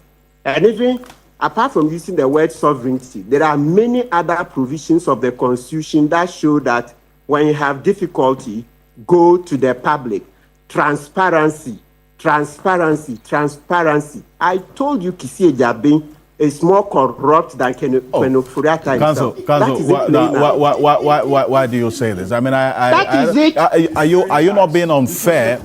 We just have to disassociate ourselves from this. But are you not being unfair to the OSP? But that is it. I mean, what is the proof of this statement that is more corrupt? And as we disassociate ourselves from it. The proof of it is in his connivance with Ken Ofori-Atta. What's the evidence of the connivance you talk about? That he himself, the statement, he says he watched Ken Ofori-Atta leave. And look at all the places he was going to. Look, that he went to immigration, he went to NIB, he went to national security. Who doesn't know that Atubra Kweku is Gabi's boy, NIB boss at the time? Atubra Kweku worked for Gabi. He was Gabi's boy. He worked in Dankwa Institute. If you go to national security, the national security head at the time, Edward Asumani, also worked for Gabi. He said Gabi boy. He worked for Dankwa Institute. So, and then Dan Parry and Faustina and Dokufi, we've already dealt with them. You know how, even on common Akunta mining, they didn't act. So that was the evidence. I told you, look, Mr. Ocansey, there is more to come. When you do investigations in the OSP office, the corruption cases we are hearing, it will blow your mind. But I'll wait one by one. When we present the petition for the removal of Kissie Ejabin, you will see the corruption cases that will come up against him. It's not joke. Look, even this SML matter. You're going to present a petition. You're going to present a petition for the removal of the special prosecutor Kissie Ejabin? Absolutely. The corruption is stinking. Kissie Ejabin. Oh my God. No, but listen. I mean, that's why I said that as you're able to prove it beyond reasonable doubt, on this platform, we cannot obviously associate with that. That's what I'm saying. Yes. That yes, and I'm also telling you that you have to you say you're going to put a petition, right? Yes, yes, because it's staggering. This SML matter. Look, this matter was with the head of investigations, Emmanuel Basintale, and his team. Kissie Ejabin took it away from them to go and give some less qualified people. I'm telling you, this SML matter, go check in the special prosecutor office. It was with Emmanuel Basintale. Emmanuel Basintale was a police, at least DSP, and he was Kissie's former client. So the matter is in public there. But he was in charge of it with his team, okay, for over a year. And Kissie took it and went to give another officer who used to work at GRA. You don't know this officer will be conflicted. This officer has a fight to pick with GRA, etc. So we're seeing matters of conflict of interest. That's the point I'm making. Look, be careful. Be careful. There are a lot of other issues we could raise, but perhaps because of time, you know, listen, I may have to jump onto a bus now. Yeah. Yes. So I'm telling you that there are a lot of corruption cases that are brewing in the OSP itself. The Office of Special Prosecutor has become a crime scene, okay? And I'm telling this to you on authority. Let's go conduct a poll in the OSP office today. You will see the myriad of allegations against Kissie. Look, ask yourself. I want Kissie Ejabin to answer this question. Are there 2 employees of the OSP who are currently working as like house helps in his home? In his home, are there 2 members of staff who are currently working as house helps? Meanwhile, they are on the OSP payroll. Okay, Kissie Ejabin should tell the people of Ghana who is Kwabena Boateng Edu, popularly called Baron. Who is Kwabena Boateng Edu, popularly called Santa Baron? So you're going to put all of this in a petition. You see, you're going to present a petition with all of this in there. But then again, if you listen to him, he says at the time, all the other agencies that were supposed to support him left him essentially, and he was on his own. So what happened to the court? And had to put. That's why I told. That's why I told you that. So what happened to the people of Ghana? So you wanted him to come and address a press conference and tell us that this is what he's trying to do, and he's facing these challenges. He's not getting the support of the other agencies. Absolutely. That is what the Constitution requires, because sovereignty resides in the people of Ghana. The preamble, Article 1, Article 35, Article 125, etc. And let's look at one practical example. When Akufo-Addo was interfering in the work of the OSP, and Martin Amidu blew his whistle. Till date, you see how Akufo-Addo has lost reputation forever. Akufo-Addo will go to his grave as the most disgraceful president. Lawyer Matbebu. Now, you see, you held the view, and I asked a specific question. Now, you are going and making references to other matters. What I asked was, what would have been the effect of the press conference if the special prosecutor comes to tell us that this is what I'm doing, I'm not getting the support of the other institutions? What would have happened afterwards? So number one, that what I meant by referring to Akufo-Addo is public opinion. So immediately, people were going to get upset on the various radio stations, the internet, the social media, the Gen Z. The public opinion would have gone high. And you know, every government derives its legitimacy from public opinion. So once a public opinion, like we are doing now, you know, as we are doing this TV program, we are shaping public opinion, etc. So with this, it was going to push the authorities to cooperate, because can you imagine if Atubra Kweku heard that the people of Ghana have heard that he's the one not cooperating, then quickly Atubra will know that, hey, people will soon say because he used to work for Gabi, that's why, and Gabi is Gabi is related to Furiata, and Gabi is Ekufuado's brother, that's why he's doing so. Then Edward Asumani, National Security Boss, the same argument would have come up. IGP, Faustina and Kofi, then immigration boss at the time, Kwame Esuatichi, the same thing that, oh, Esuatichi, you had issues with immigration, etc., but it was Gabi who put you there. So, but this is public opinion. How much of currency would that have in the scheme of things? Oh, public opinion is everything in this particular context. I'm telling you. And you know, at that time, ORA was also working. We had Kofi Boachi on ORA and other security backups. You think if this thing had come up, we would have left Oforiata to travel? I'm telling you that Kisi connived Oforiata to leave. That is the collusion. Until that is proven, would you say and that is the proof? The proof that what? That because I he saw exited. him leave. That I watched him leave, and before watching him leave, he says he went to national security, he went to NIB, he went to police, etc. He was going to all the wrong places because these people were not independent. He was going to all the wrong places. I'm telling you, he was going to all the wrong places. Before then, didn't he know that there would be press conferences? Didn't he say Jabin know that he could do press conferences? Didn't he do Ankwa Noma press conference where he came and sang to the people, but he gave very woolly, very vague words? Didn't he know Ankwa Noma? He couldn't come back to do Ankwa Noma part 2, like we did Kumipreku part 2. You know Kumipreku demonstration in the 90s. But in 2022, didn't I lead Ghanaians to do Kumipreku Reloaded, Kumipreku part 2? So that is why, and I'm telling you that Kisi is supposed to be very intelligent. He's a first-class graduate, University of Ghana, first class. And Kisi doesn't know that he should inform the people of Ghana. Mr. Ocansey, yes, I know you are playing devil's advocate. So let me repeat.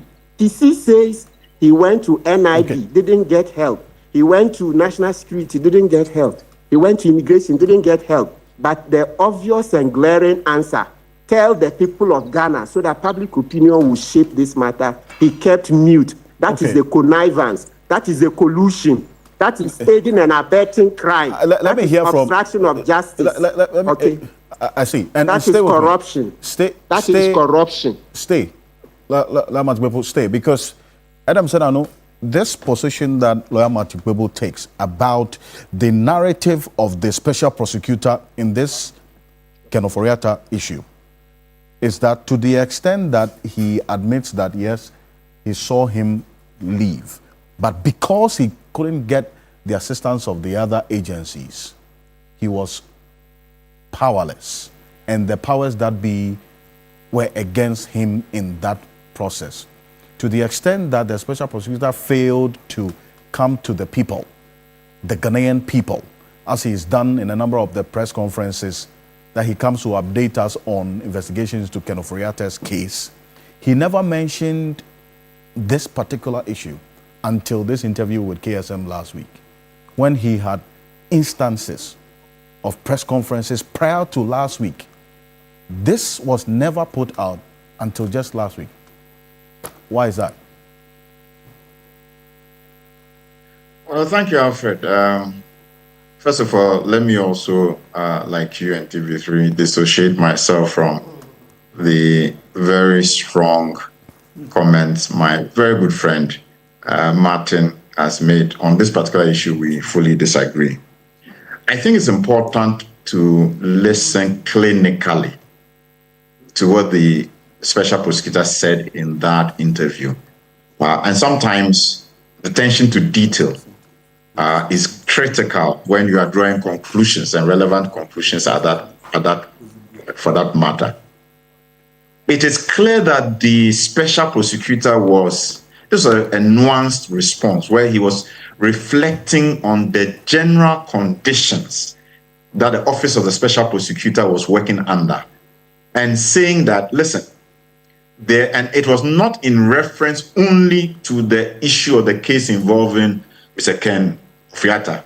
What he was saying was that, in general, the Office of the Special Prosecutor was experiencing a hiatus where other agencies were refusing, clearly appeared to be like what you call, there was a blackout. There was some kind of agreement that, look, we are not going to give these guys any more information. And so wherever they went trying to seek collaboration towards achieving a particular purpose, they were not getting that assistance. So his comments were not that in relation to Ken Ofori-Atta, we went to NIB to try and get him to arrest him. No.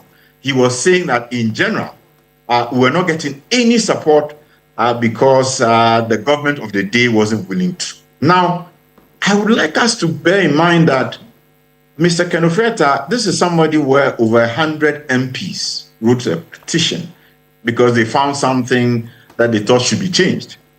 And the presidency was unwilling to do so. So I can very well understand where the special prosecutor was coming from. Mind you, when the reason for which the minister requested permission to exit was told Ghanaians, many Ghanaians, including myself, felt that the special prosecutor should slow down. The man says he has a health condition. He says he's seeking help. The medical facility information, the lawyers are saying they'll get the information and so on and so forth. Remember the backlash that the special prosecutor experienced when the lawyers and the man himself said, listen, it's a health condition, that's why I had to go, and so on and so forth. So I'm not quite sure this expectation by Martin that coming to the general population, and mind you, this is a subject in an investigation. This is not somebody that criminal charges have been proffered. There's no specific charges at the time. So under what conditions were the people of Ghana supposed to stop this individual? And mind you, he says that I'm going for a health review or a surgery. I think that all of this is far-fetched. And I'm not too happy with the situation where a lawyer of his standing just comes on a national platform and begins to make allegations. I think that we should do things differently. So we disassociate ourselves from it. You have done so. But then again, the fundamental question I ask is why this information had to be kept away from the people. I think that's the crux of the matter that he puts out. I'm not quite sure any information was kept away from the people. I think that's a disingenuous way of interpreting the situation.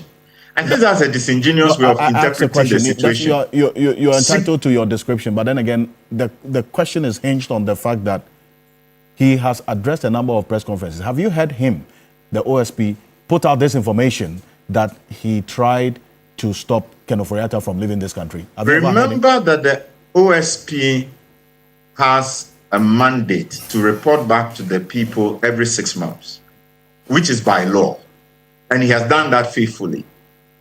There's no gainsaying that is not a situation that, if, for example, in my mind, the expectation was that on the 2nd of June. I'm answering it. Yes. Just slow down. I'll answer your question. The expectation was that there was a commitment to showing up on the 2nd of June of this year, because not only had the lawyers come to negotiate that, the gentleman himself has said, I would be available on the 2nd of June. The turnaround, or let's say the clear point at which everybody could say, now, this man is not showing up, was after the 2nd of June. Now, it is after the 2nd of June that many people are just saying that, now, why was this man even able to leave in the first place? Because on hindsight, none of us could have predicted that initially. So there was no basis on which you would have the special prosecutor coming to make this kind of statement right up to June.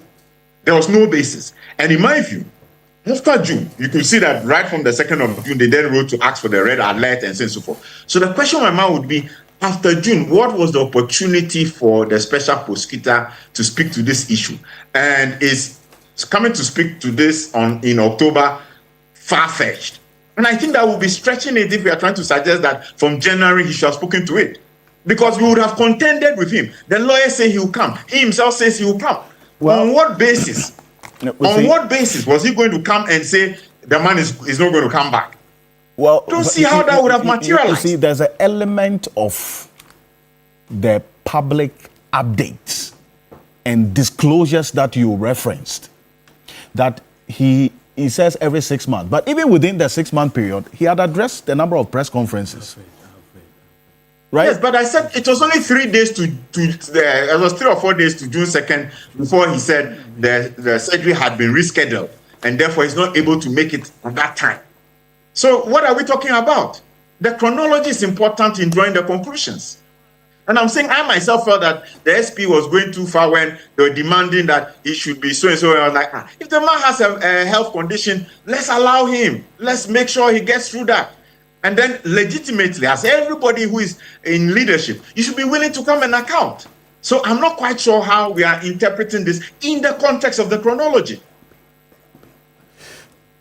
28 minutes after 10, I need to go for the script. I'll come to you, gentlemen. But we're live on the Voice of London Radio in the heart of the city of London, also on 3FM 92.7. Let me tell you about the UGL Premier Fresh Mineral Water. And this comes in 3 main forms. The bottled form, 500 ml. You also have the dispenser as well. And then you would have this one. So there's 1 liter.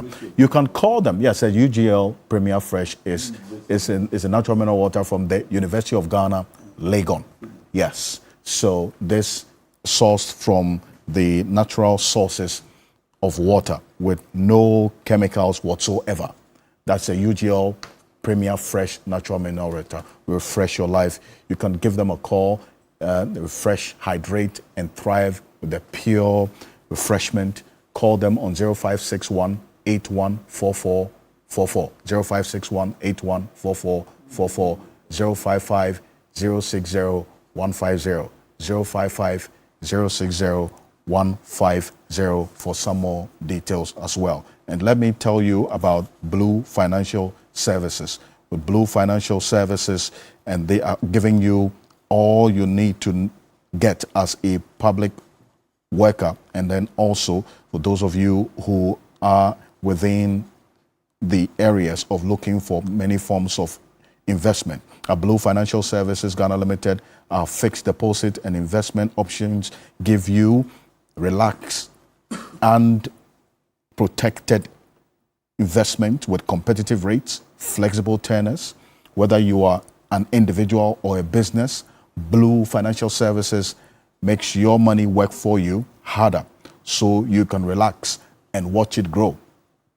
Walk into our Osu branch today or call us on 030 396 8196, 030 396 8196 to start your investment journey. With Blue Financial Services, your trust truly ends more. Blue Financial Services Ghana Limited, trust in blue.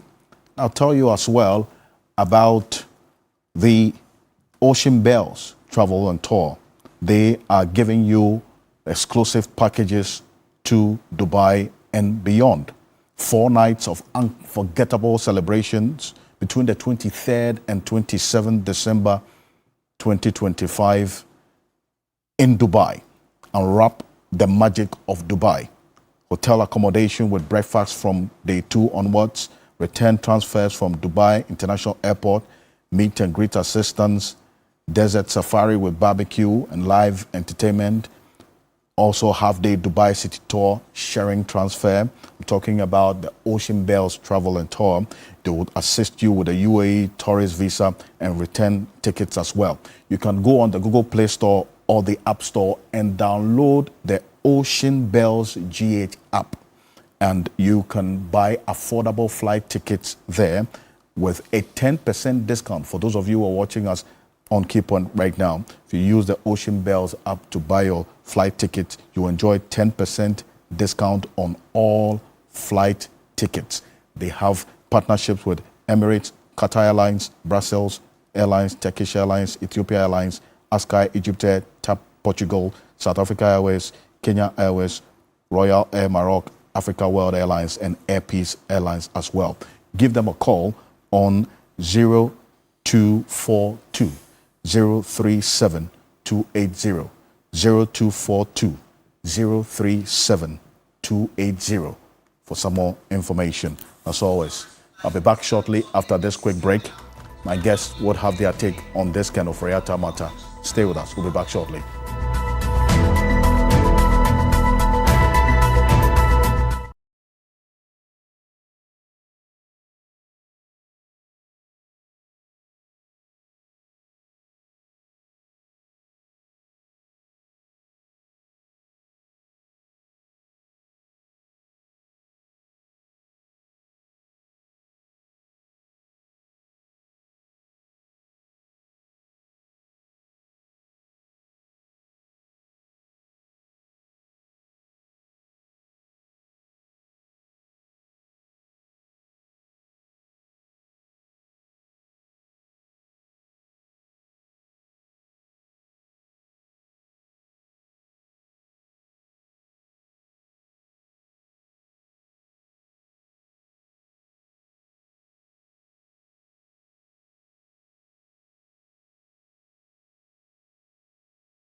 Welcome back to Keep On TV3. And Dr. Bento, on this, does the OSP have any grounds of justification whatsoever in this interview he granted? Does it answer the questions for you? I really think that if he will listen to me, I'll say he should talk less, honestly. Because the issue of was it justified to say this or not justified to say this, given the position that he's in and the circumstances surrounding this whole kind of issue, he should talk less. Look, I am on record as having been, I was the first person indeed who challenged him and said, prosecute Ken. Yes. All right? Mm-hmm. And I made the point, no lawyer would tell Ken or advise Ken to come to Ghana. And the law is on the side of the OSP to go ahead and prosecute him in absentia and question why he has not prosecuted him. Today, as we speak, nothing new has happened. Ken has still not come to Ghana. The OSP has managed to do his investigation, etc., and is now promising to prosecute Ken in this November. By the end of the month, yes. What kept him all this time? What kept him? I have commended the AG and to that extent the OSP for speaking publicly about some of the cases they are doing. Because they don't have a responsibility to do so. Sure. But because they occupy public office and there's public interest, it is proper for them to keep us apprised of what they are doing. But I think that sometimes they speak too much. And in this particular case, I think the OSP should tone down. Look, I have given my personal support to OSP Kisi. I'm one of the people who crusaded for that office to come into place. And Kisi is a very fine lawyer, one of the best criminal legal minds in this country. I have no questions in those terms, but I am not too satisfied with how he has conducted this particular kind of issue. And all the things coming up, kind of support my point. In the first place, what kept him from doing what he's doing now way back then? All right? And why is he doing what he's doing now at this time?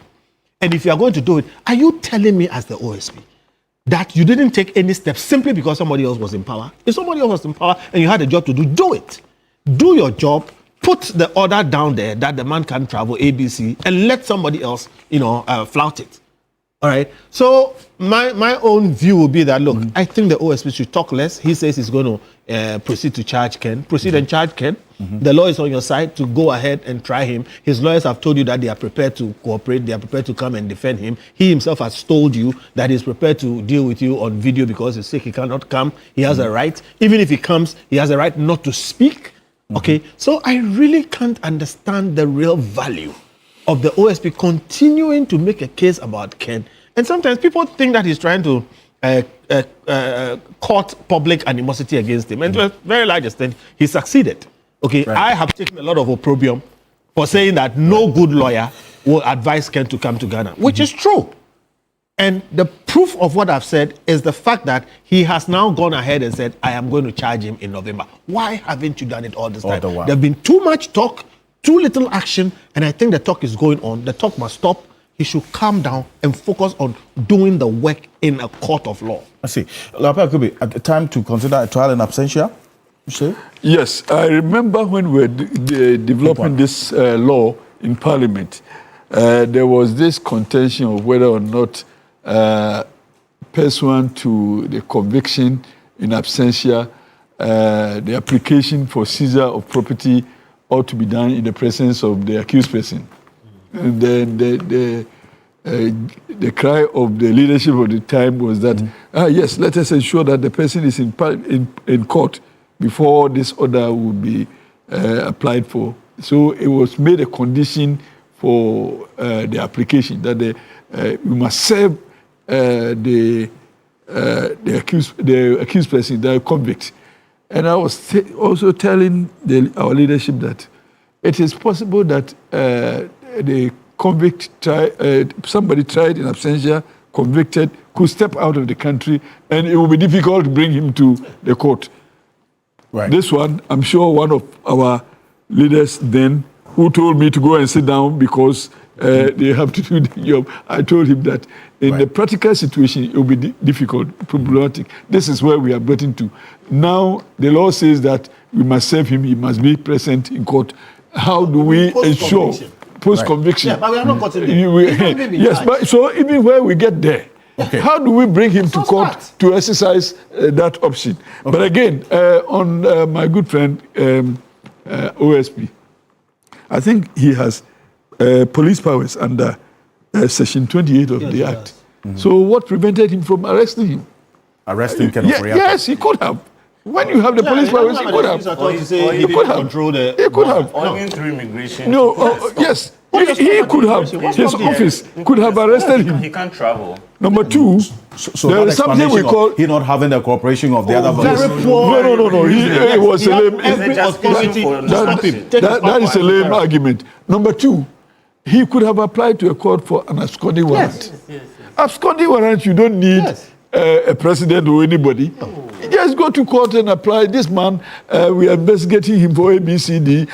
He is a flight risk, as we are saying. We have information of him whole trying purpose to. of that provision. Yes, we have information that he is about to fly out of the country. His absence from the country will impede our investigation, and therefore, and the court will grant the absconding warrant. Just place it there. Every security person who comes across him will have to arrest him. Without a court order, he could have seized his passport.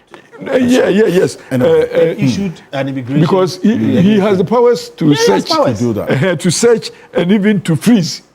So he could not exercise all that. But beyond all that, he could have gone for an absconding warrant. Which could have also kept him. Who have also kept him not living there. So this excuse of we are not helping. Okay, the slave. let's jump on this quickly, and I'll end with.